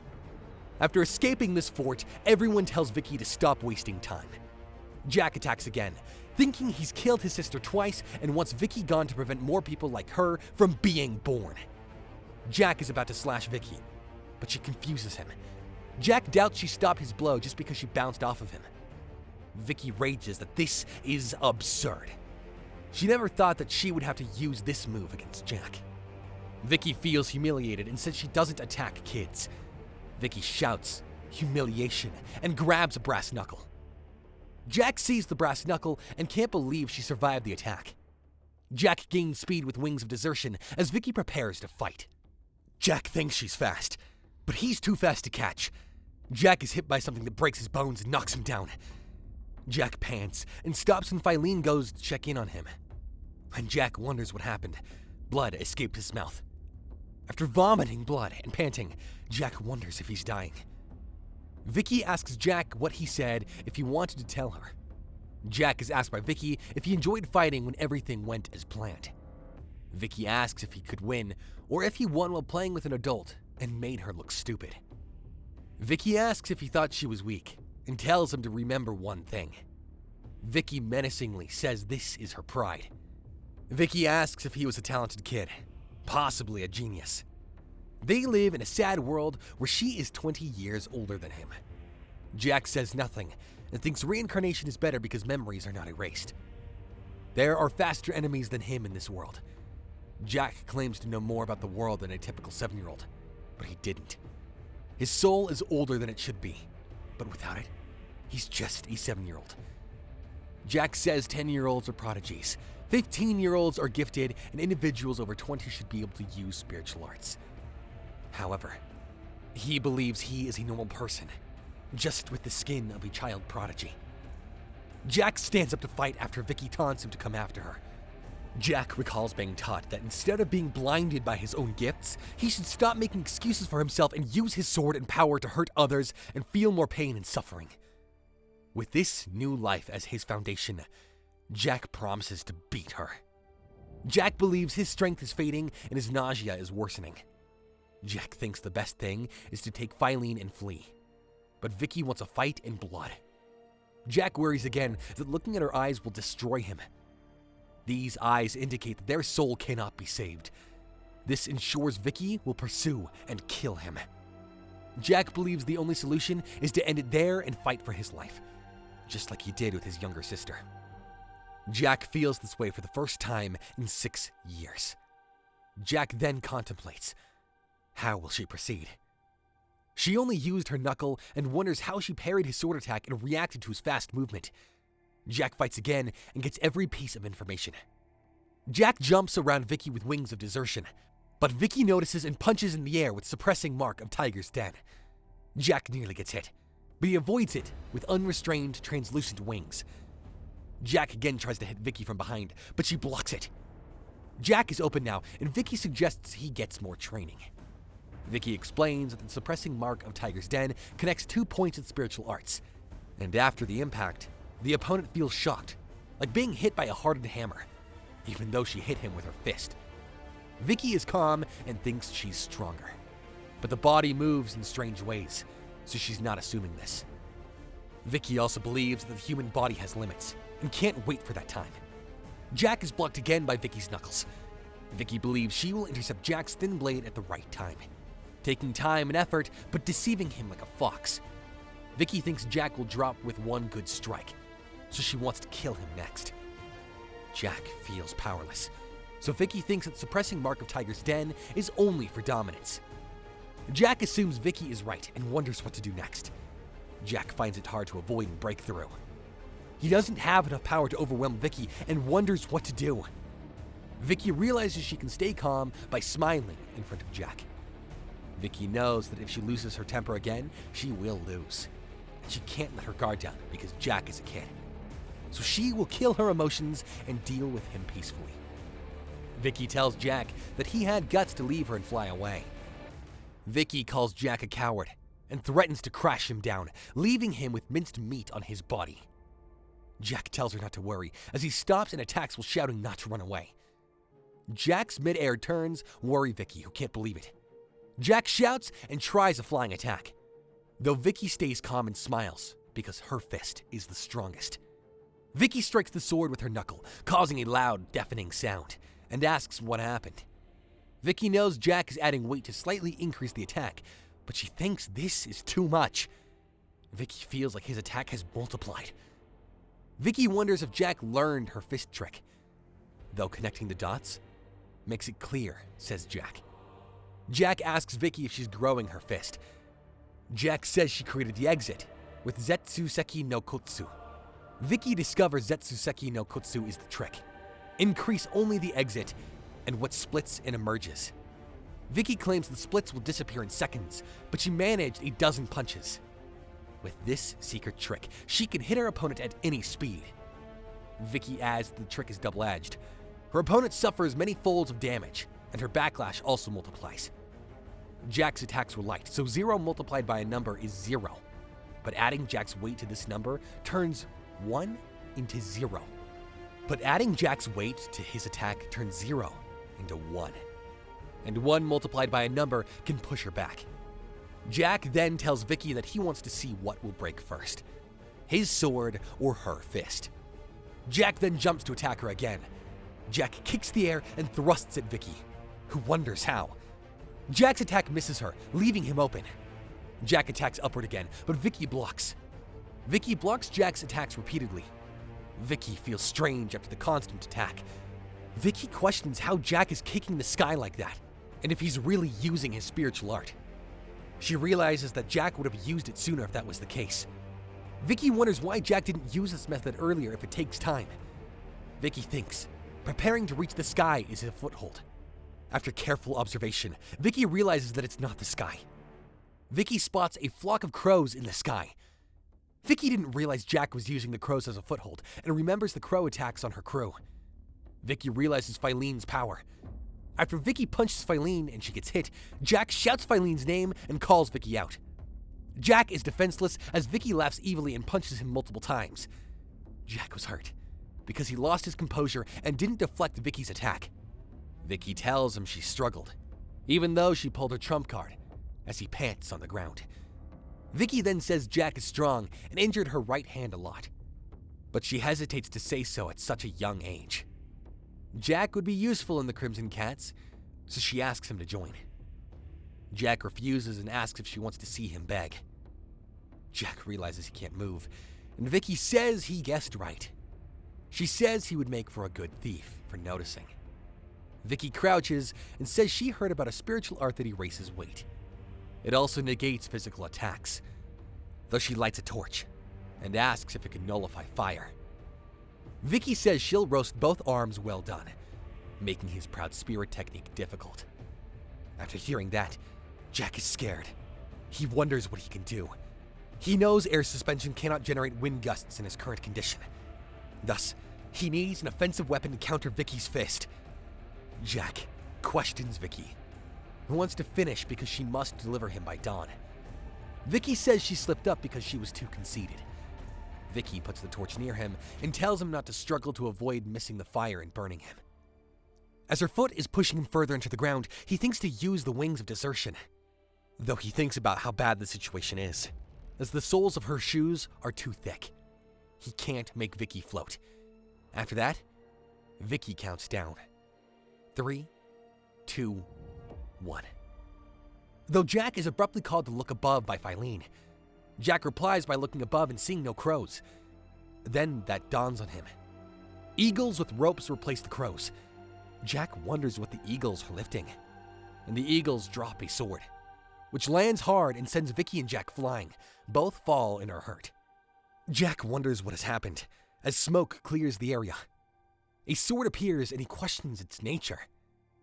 Jack thinks that the blade is no scarlet color, nor is it golden colored. It has a mysterious color like a morning glow.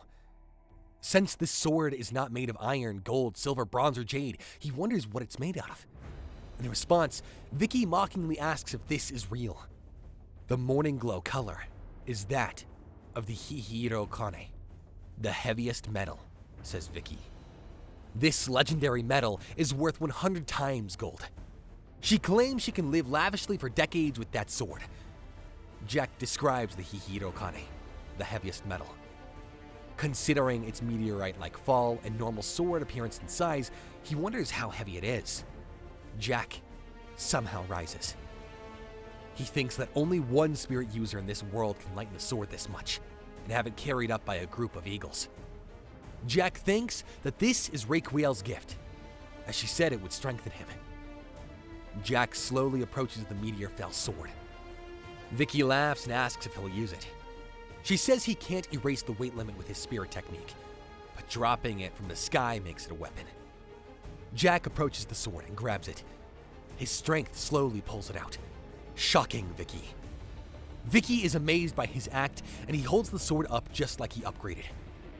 She's too scared as Jack slowly approaches. She sees Andrea Lufus's true spirit supporting Jack. Vicky recoils and shockingly asks if Andrea Lufus's roost is him. She says it's impossible and wonders why Jack needed it. Jack asks why, of all things. He asks about karma and cause and effect. Evildoers like her will suffer, he says, calling her a thief. In response, she calls him brilliant. She attacks him angrily, calling him a genius. Jack has one shot. His body is running out. Vicky uses Setsuseki no Koku to punch Jack from all sides. Jack, in response, uses Subakurame, and he slashes her. Following that, Jack loses his balance, and Filene screams his name in concern. Vicky believes she took him down. Therefore, Vicky punches Jack with her knuckle. Jack responds the Sudachi no Toyoku, a release technique. Right wing form. Tsubakurame, left wing form. Shinten no. The wings aren't enough for this hunting technique, which is movement. Jack wants something that can eat and swallow his prey. So sharp, he says, that a giant bird can swallow flames when the stolen beak returns. He cuts Vicky with his fire eater beak. Vicky pants and says that she wasn't smiling. She wasn't in control. In an instant, her left arm is cut and blood spews out. Due to the pain, Vicky makes a sound and loses balance, falling. Jack kneels and drops the sword out of exhaustion. Jack claims his hand hurts after the fight. Filene asks if he is okay, to which Jack says he simply twisted his hands when he returned the sword's weight for a moment in the attack. He then asks if she's okay, as she also got hit, to which Filene says she's fine and more worried about him, calling her an idiot and telling her not to touch him. He gets a cute apology from Filene. Jack pats her head and says that she has a long way to go. Raquel appears and lands slowly, her presence making them happy. Jack would have avoided hand twisting if he had adjusted the sword's weight, Raquel says. So she says his handling is still sloppy. Jack questions the first words she says when she sees him. He asks if she's really worried about them. After Raquel hits him in the head, Jack asks what she's doing. Raquel shouts that she was worried about them both. She quickly hugs them and cries, saying that she's so glad that they're okay. After she warns them to be careful, they try to save the others. Jack cries and apologizes to his master. He apologizes again and says he's deeply considering it. Raquel is confused and Jack tells her they have a gift and thanks her for the sword. Jack gives her butterfly jewelry as a gift. Raquel asks why they're giving her this. Filene tells Raquel. Jack had told Filene that her hair was beautiful and it was a waste that she didn't wear any hair ornaments. Jack's flabbergasted that Filene broke her promise not to say anything like that. Raquel is thrilled with the cute gift while they argue. Though, someone nearby says that they want to kill the bad insect now. The three of them keep talking as he shoots the arrow.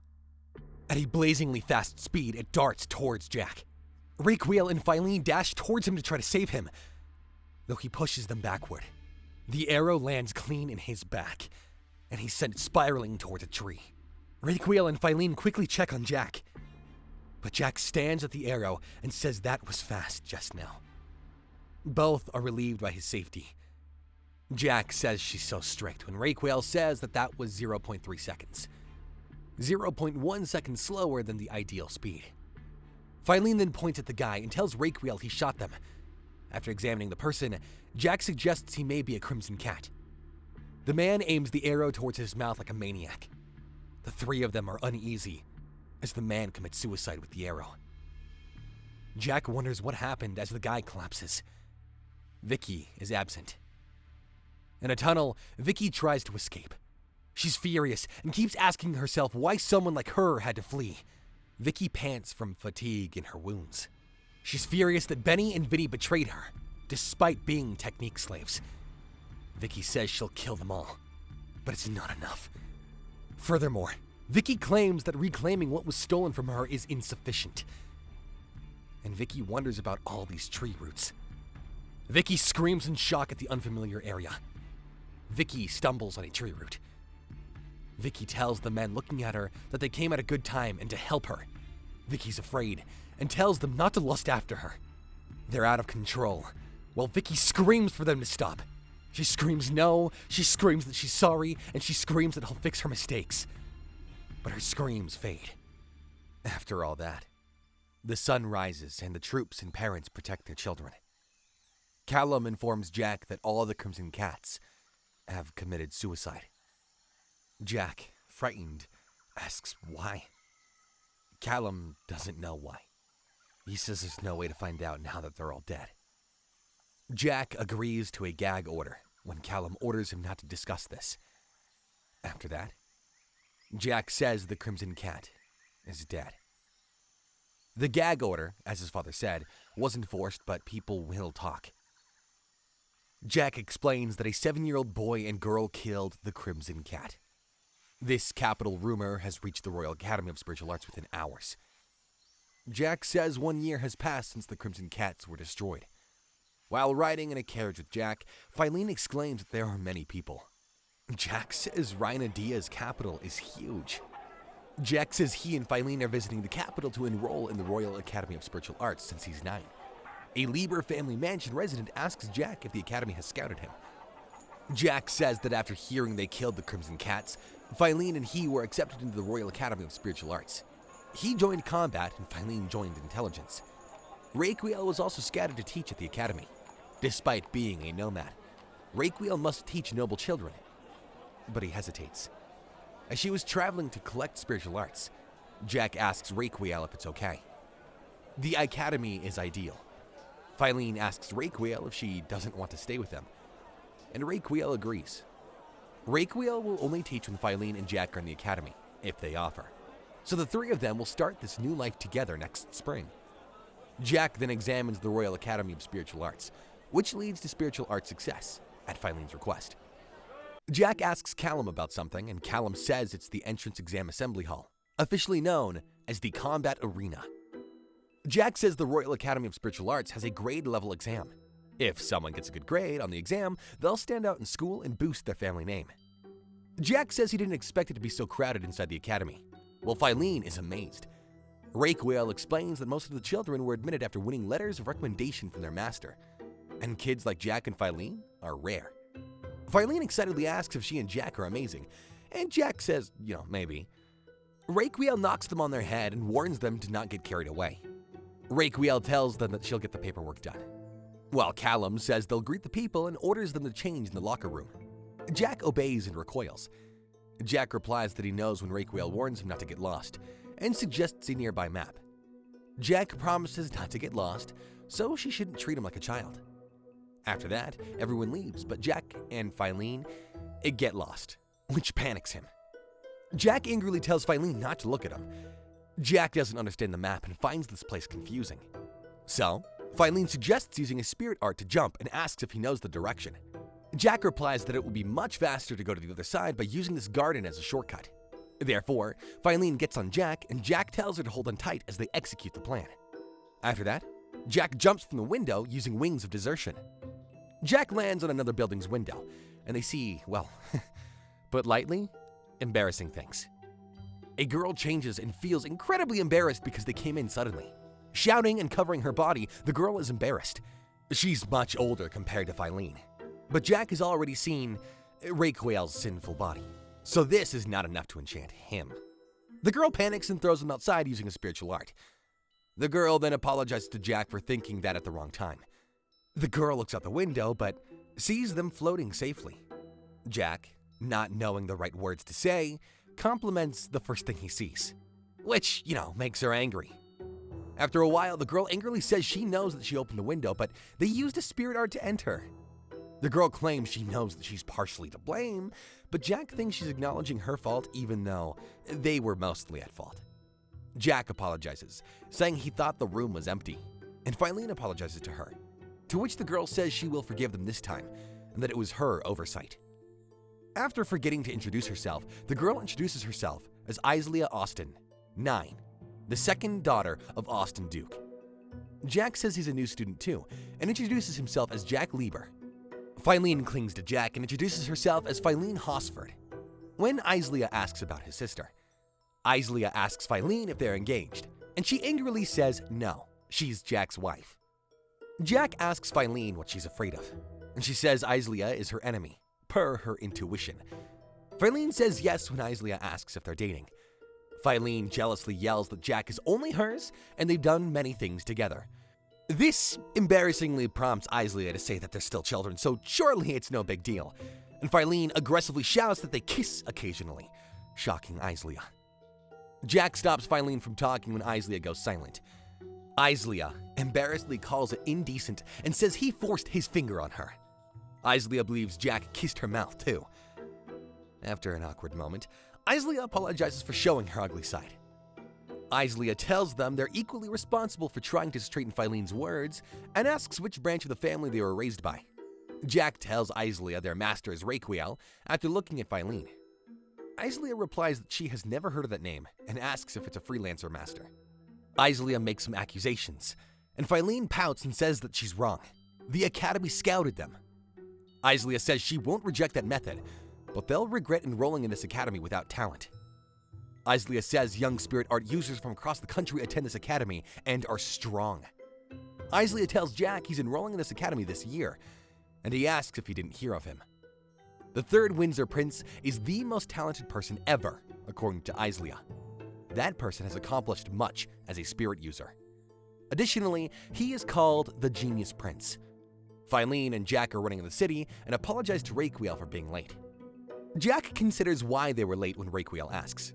Jack tells Raquiel a lot has happened, and Raquiel tells them to do their best, be careful, and leave. Raquiel says the combat competency exam is coming up.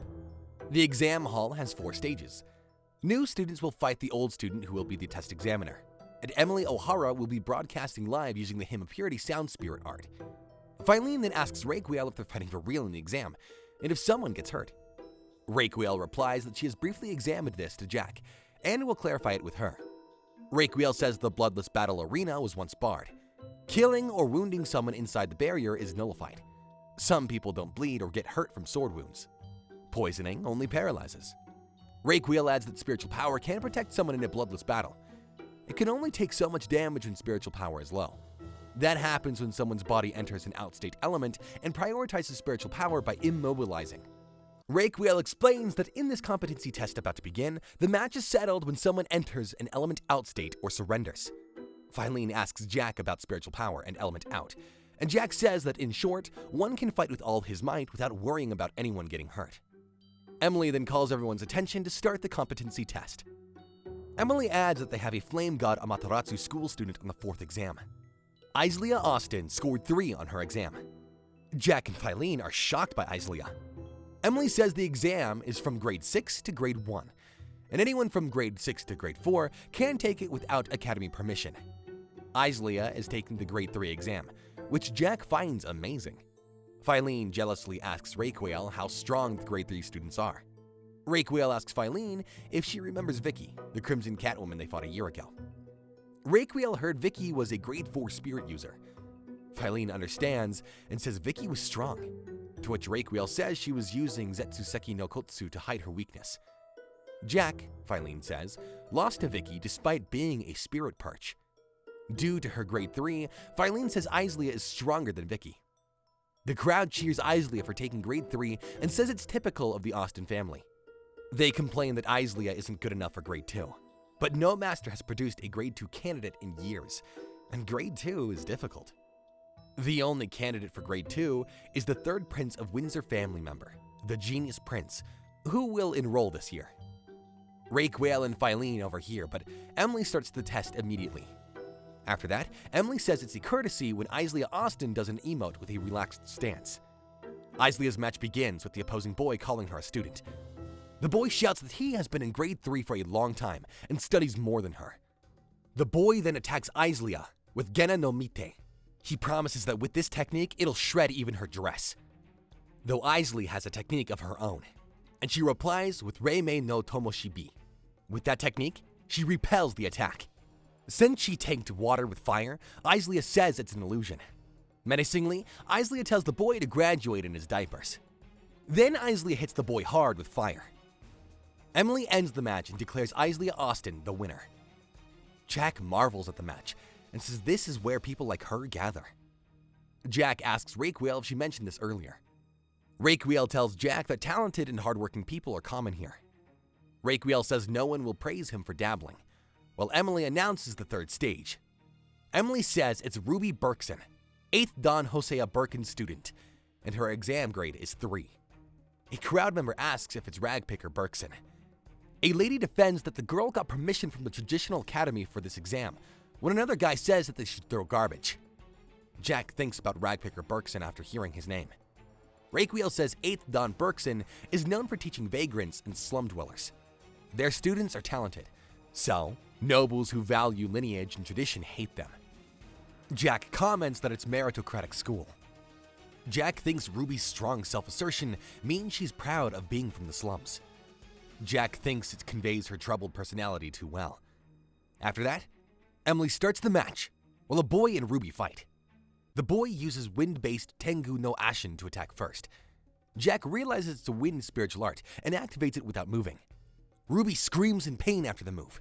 Jack thinks that this is bad, and the boy prepares another move by saying she blocked her own vision. The boy looks at Ruby confusedly. Suddenly, the boy shouts that she's gone. Ruby appears and stabs the boy in the neck, saying that she was just playing. Emily declares Ruby the winner after the boy falls. Jack wonders what spirit art Ruby used and realizes she manipulated the boy.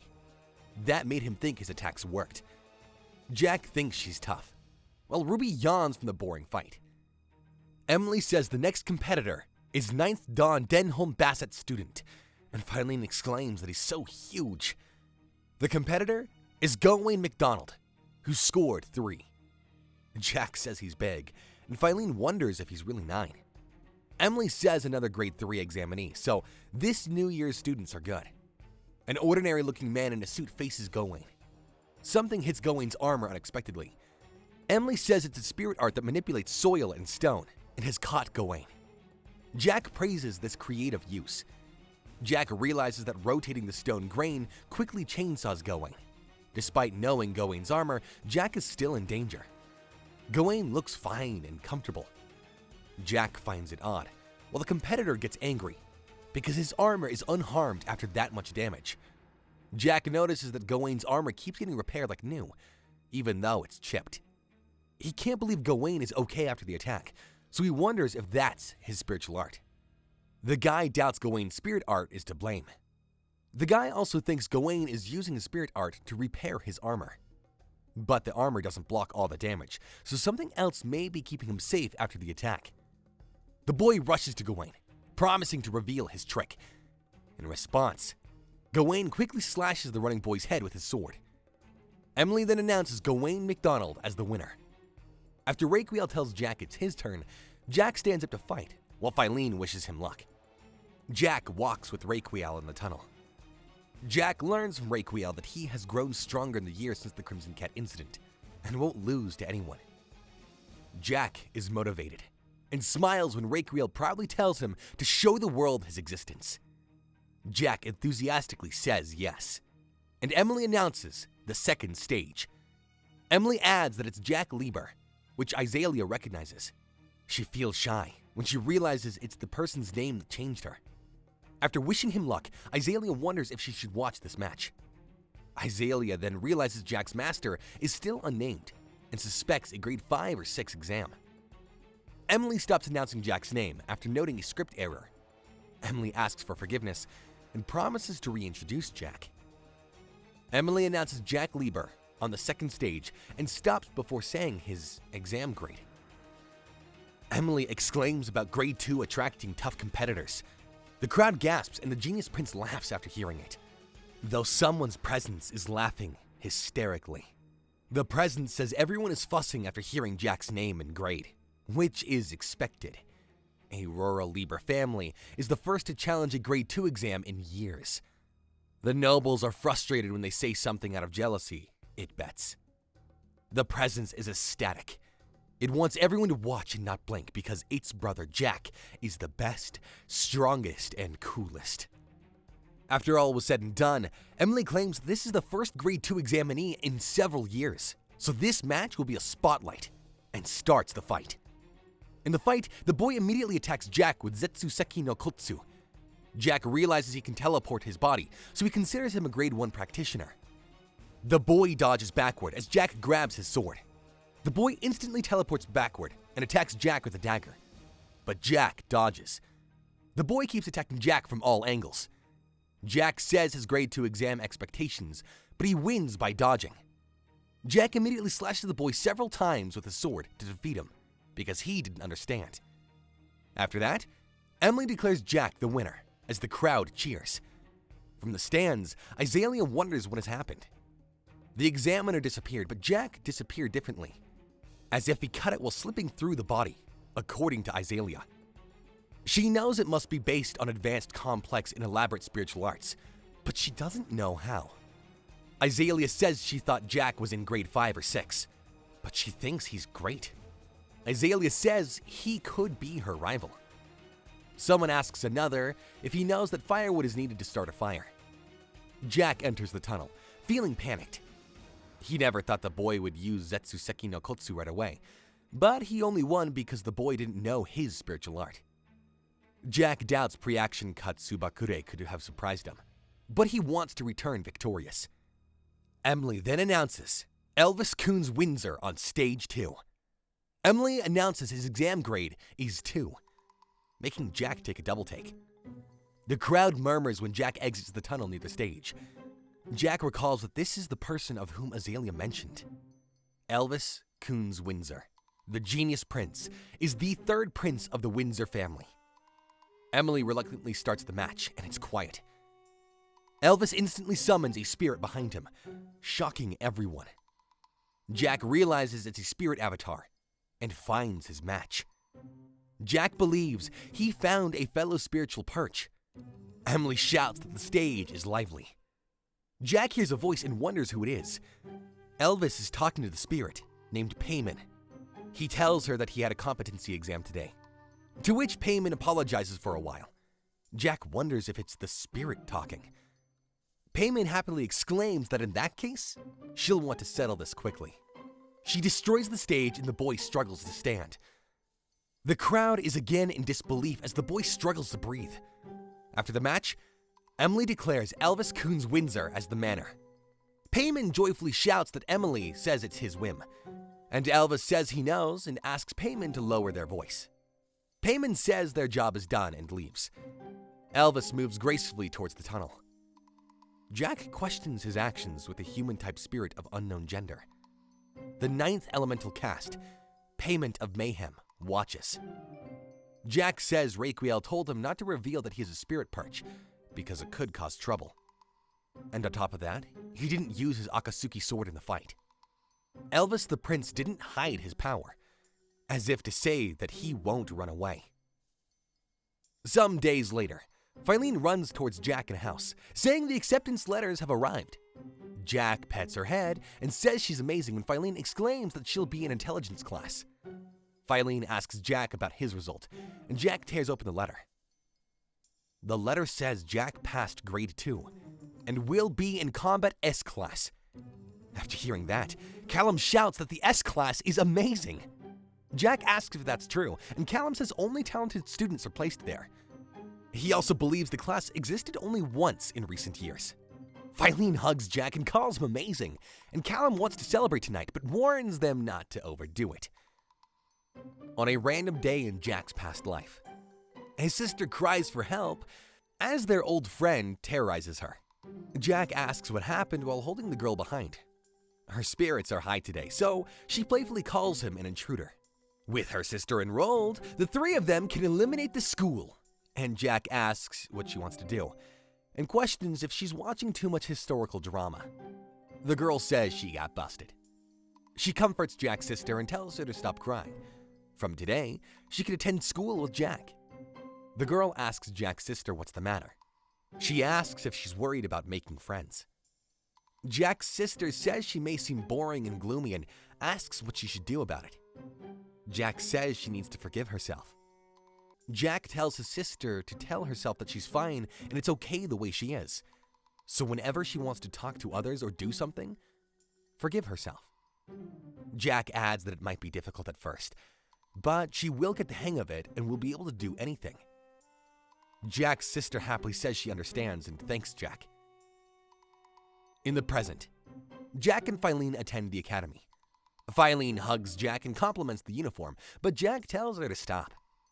Jack tells Filene to consider the time and place. Filene asks if she can climb on Jack like a jungle gym if they're alone. Both go to their classes after that.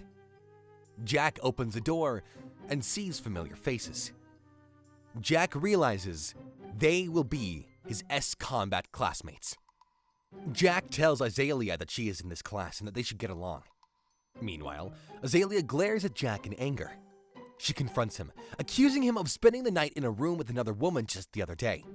And to make matters worse, she exclaims that they've been all over each other since morning, and how shameless he can be. Jack firmly expressed that the accusation of being all over each other was ridiculous, clarifying that Phil was like a little sister to him. He felt a surge of frustration as he added, almost defensively, that the real issue lay with the other person's shameless mind, constantly suspecting relationships where none existed. And to which, Azalea shouts back that she is not like that. However, it's Ruby that steps in and asks Jack if she hung out with a woman. Ruby observed with a smirk, noting that the description of a skilled fighter with incredible speed, often seen with a woman, had caught her attention. She recalled thinking about it during the exam and now felt certain. It had to be them. The ones who had supposedly taken down the infamous Crimson Cat, as the story went. Jack, on the other hand, downplayed the situation. He thought the rumors were wildly exaggerated and inconsistent. But he understood how such tales spread, and she reintroduces herself as Ruby Bergson. Jack also introduces himself, and they talk about stealing her name. But she exclaimed that a name like hers, Ruby, won't be stolen. She further announces that she got her last name from her master. Suddenly, Azalea bursts into anger and yells at Jack for hitting on Ruby. They both try to calm her down by telling her that they were just talking and nothing more. Azalea gets even more frustrated and blames Ruby for wearing a revealing costume, and that kind of clothing is not allowed there. Ruby exclaims that it's her choice to wear whatever she wants, and no one ever told her not to wear something like that. Mr. Knights tells them that they are very noisy, just to calm down a bit. Ruby gets frustrated and shouts at him not to order her around and tells her to calm down. She tells him to mind his own business. It's shown that Gawain has a background of a knight, and he is also very good at magic prowess. His pride is through the roof because of being a knight. Ruby shouts at him for saying that he didn't find out when she stole his wallet, and when he found out, it was empty. He backfires by saying that she is a low-life criminal and his pride as a knight can't be driven down just by money. He exclaims that he made a mistake trying to make a slumlord understand the lofty ideals of a knight. Azalea tries to calm them both down, and Jack appreciates her character, saying that she is a good girl. Suddenly, Elvis steps in and says good morning. Meanwhile, Jack was thinking about questioning himself that Elvis is an S-Class too. Elvis approaches Gawain, and he bows after introducing himself as Gawain McDonnell, the eldest son of the McDonnell family. Elvis gets embarrassed and tells Gawain to lift his head. Elvis tells everyone not to treat him as a prince and to be more casual with him. Suddenly, Ruby gets excited and shakes Elvis and tells him to get along since he is here too. She weirdly asks him if he can buy bread for her. Suddenly, the head of the academy comes in and tells everyone to shut up and to take their seats. Ruby asks about her, and Elvis tells her that she is the strongest sorcerer and the head of this academy. Her name is Tula Cleese. Ruby was shocked when he realized that Tula was 30 years old. She proudly announces that she is more than 400 years older and she is an elf, which is why she stopped growing and remained small. Ruby rudely tells her that she looks pretty important, but what the hell is she doing here? She accuses Ruby of being rude. Azalea steps in and holds her hand, telling her that 50 years ago an ancestor could be traced back to her so that she could receive direct guidance from them. She tries to avoid her and says that she has other duties too. Raquel steps inside too. She introduces herself as the teacher's assistant. Azalea tells Jack that Raquel is his mentor's name too. He tells her not to remind him that. Meanwhile, Elvis is very happy that an elf is their homeroom teacher. Ruby exclaims that it holds a much greater significance than their classes. She further explains that the students in this classroom hold ranks from 1st grade to 6th grade, and they will conduct league matches within each rank. She explains that the league session consists of 2 terms per year, with each term lasting half a year. Within that, achieving a winning rate of 70% in a promotion, while those below 25% for 2 consecutive terms face demotion. Those who meet the promotion criteria at 1st grade can participate in the promotion match, obtaining a chance to achieve 1st rank. She further tells them that if they achieve the 1st rank, they will become a fledged member of a mage guild, and that is the absolute requirement of this academy. She announces that if they do not achieve that, then they will be expelled. Ruby raises her hand and asks how many people graduate, because according to the condition, it doesn't make sense. She announces that only 10% manage to graduate successfully.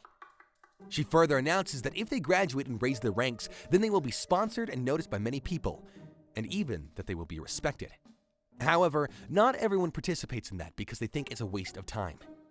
Although being a 1st rank is the lowest tier for a mage, it's comparable to like a normal citizen with no understanding of hardship. Meanwhile, Jack is thinking about this, and not just him.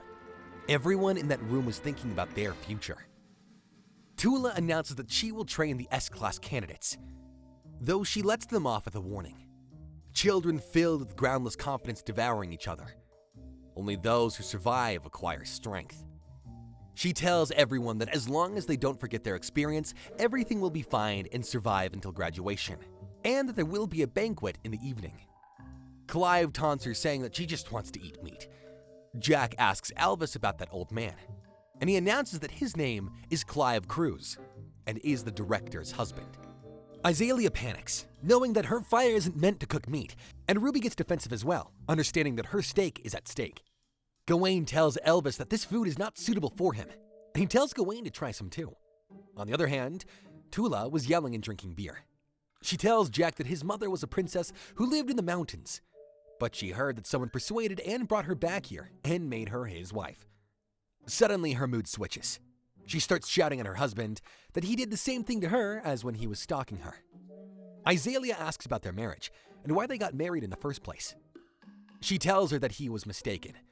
Then he narrates his story that when he came here, he didn't know that she was a teacher, and before he realized it, it was too late. He had already given her a bouquet. She announces that he used to give her flowers every time, and when he didn't have enough money, he sold his uniform to collect money for a new bouquet. He was embarrassed and exclaimed that he was a child at the time, and that selling his belongings wasn't the only way to raise money. She tells her that she made a mistake, and she also has to be careful not to hit on her students. Jack and Raquel look at each other. She smiles and refuses, but Jack knows what she's thinking. And Tula laughs, saying that even adults have been wooed by a 12-year-old. Taking a break from the adults, he rubs his head, wondering how he had the patience with them. It's then that Filene tackles him and exclaims that she messed up. Jack looks at the table and notices that she has eaten everything. She points at Azalea and claims that she has eaten everything. Ruby, Gawain, Elvis, and the wannabe noble are standing beside each other, and Elvis asks if they are from A class. However, Azalea gets frustrated again and asks why she's being badmouthed again. Everyone starts yapping and arguing for no reason. The scene shifts to Elvis telling Jack that he was really surprised when he saw Jack winning a match. Then he tells him that he is praising him and asks if he is strong. Jack tells him that he is strong, and he will surely risk his life to save others. Jack has no doubts about that. Elvis is strong, and he has a desire to fulfill his duties. He asks Elvis if he is strong too, with an angry look in his eyes. Though Elvis also praises him and tells him that he is strong too, and asks Jack if he is relieved now. Jack says that he really isn't. Elvis tells him that he is remarkably strong, and he is strong to the extent that he is considered a beast. He then tells him that if he defeats him in a fight, then he will be undoubtedly strong. Almost philosophically, he asks Jack if he or him is stronger. Jack narrates that at that moment, he knew they were both going to clash because of their strength. Suddenly, a cat approaches them. Excitedly, Philine crawls towards the cat. Sir Gawain slights off Ruby, claiming that they can't have two stray cats here. Elvis, though, says it's fine, as this cat must have approached them by smelling the food, as he gives the cat raw meat. Jack tells him that if he gives her food, then she will come back again. He responds that if it comes back, they'll feed him again. Jack tells Elvis that if he is willing to take responsibility with that, then he doesn't have any problem. Gawain and Iselia start talking about whether there will be a problem in taking in a stray cat into the dormitory. Suddenly, Tula starts yelling that it doesn't matter and that they should take care of a cat. Elvis announces that it's decided then. The scene shifts to the next day, when Ruby and their homeroom teacher are standing in front of a board. Then the match starts between Ruby and Gawain. The scene shifts to the arena where everyone is eagerly spectating the match between Ruby and Gawain. The atmosphere is filled with excitement. But Iselia expresses her concern, saying that it's hard to go against friends. Elvis, however, responds that it's much easier to fight against each other. Jack looks around the arena and thinks that it feels much bigger for a fight like this, with way too many spectators watching closely. Emily takes on the role of commentator for this match. She introduces both players with enthusiasm, cheering on everyone to get excited for the upcoming battle. Ruby and Gawain face each other, both ready to take their stances. On the sidelines, Emily and Tula continue to commentate, setting the stage for the match.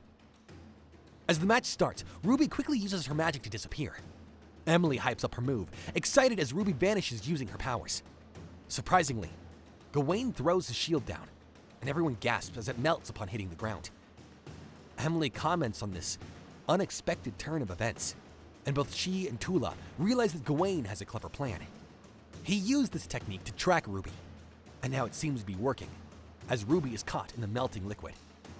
Ruby struggles to get out, running in circles to escape, but suddenly she speeds towards Gawain.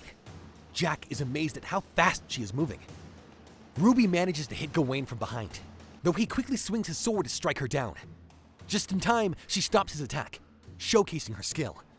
Meanwhile, Iselia leans over to Jack, asking what just happened there. Jack thinks aloud that Gawain must be wearing something special underneath his clothing. They soon realize that Gawain is indeed wearing armor. Elvis turns to Jack, asking if he noticed anything from the start.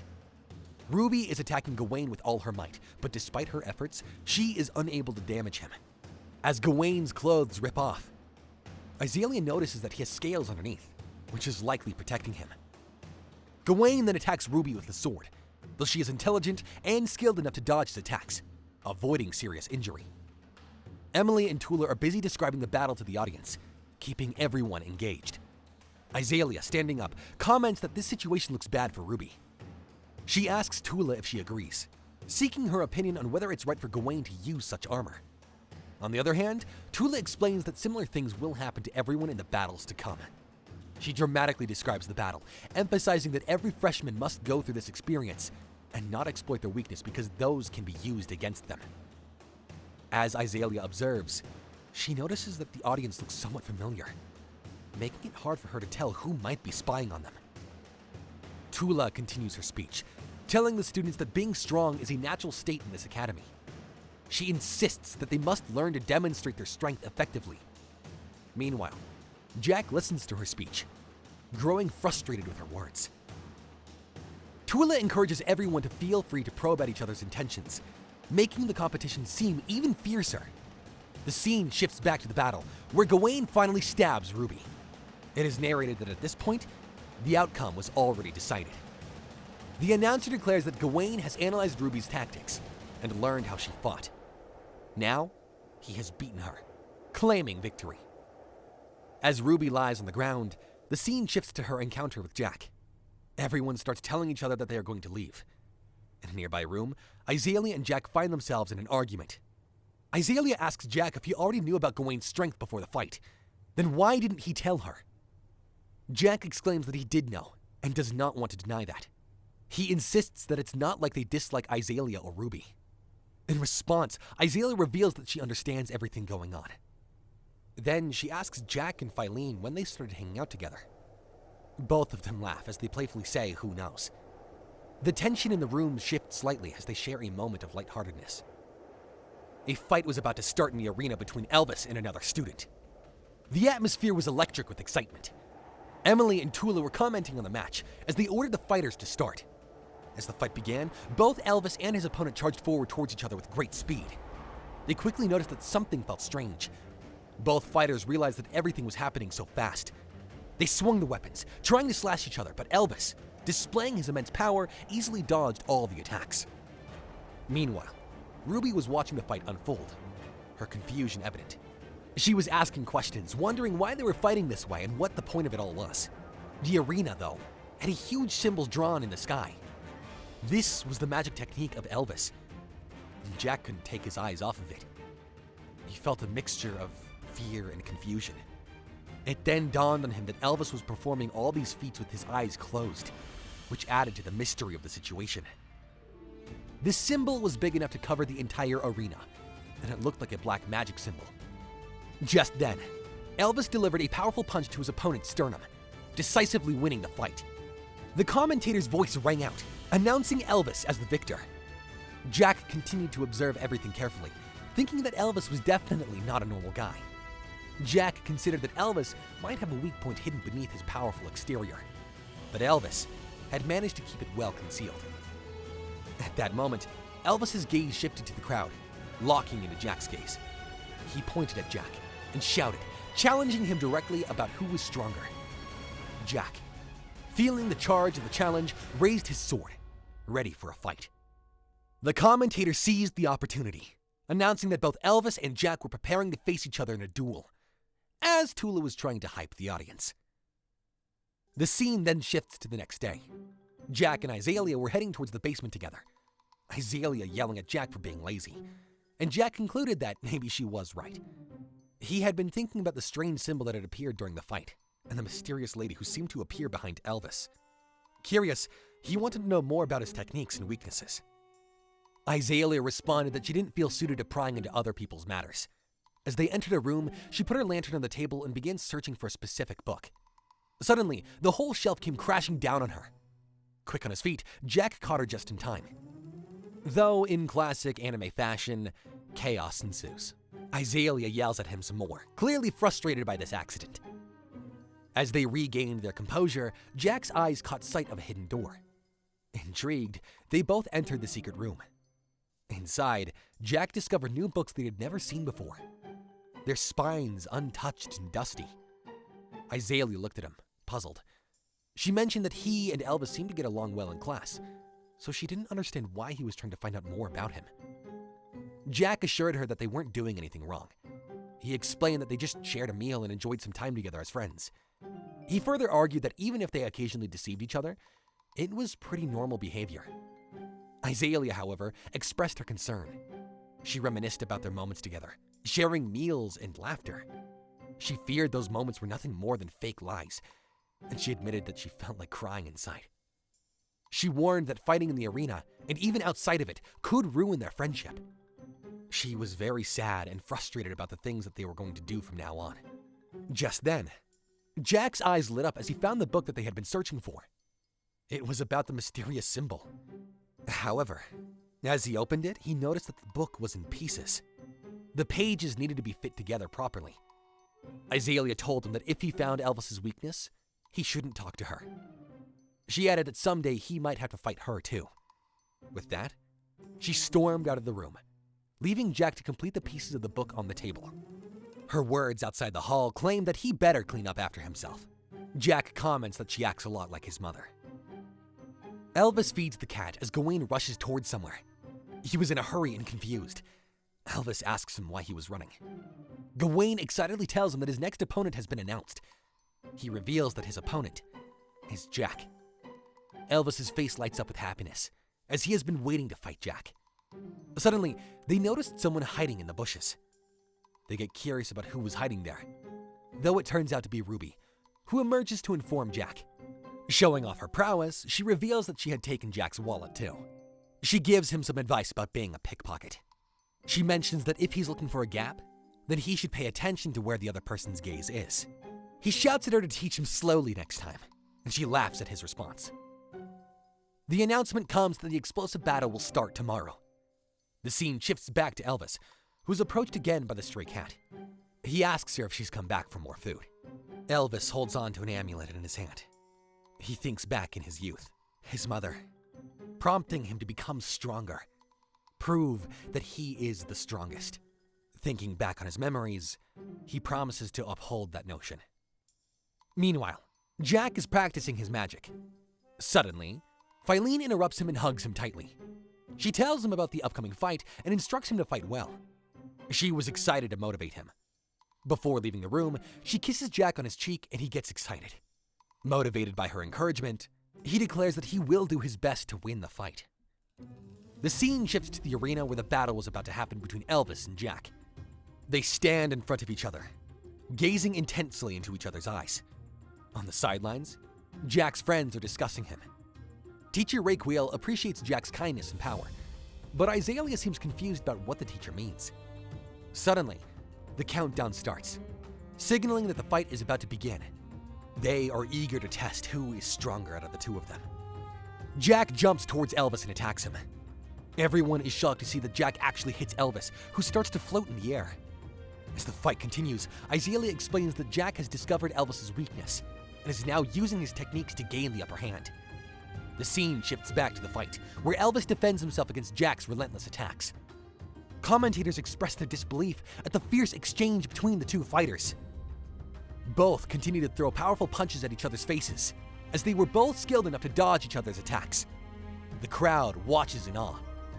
After a while, Elvis starts to weaken. Jack seizes this opportunity and launches another attack, leaving everyone shocked and amazed by his skill. The fight rages on as both combatants unleash their magic. They both use their magic to fight each other. That's when Elvis summons his spirit. Though suddenly, a huge, strange figure appears behind Jack, resembling a bird of prey. Jack grips a massive sword, ready for whatever comes next. Jack then attacks him with a slash. Though Elvis blocks the strike, seemingly with nothing, Elvis blocked his lethal slash with nothing but a sword made of pressurized air. The tension builds as the battle escalates.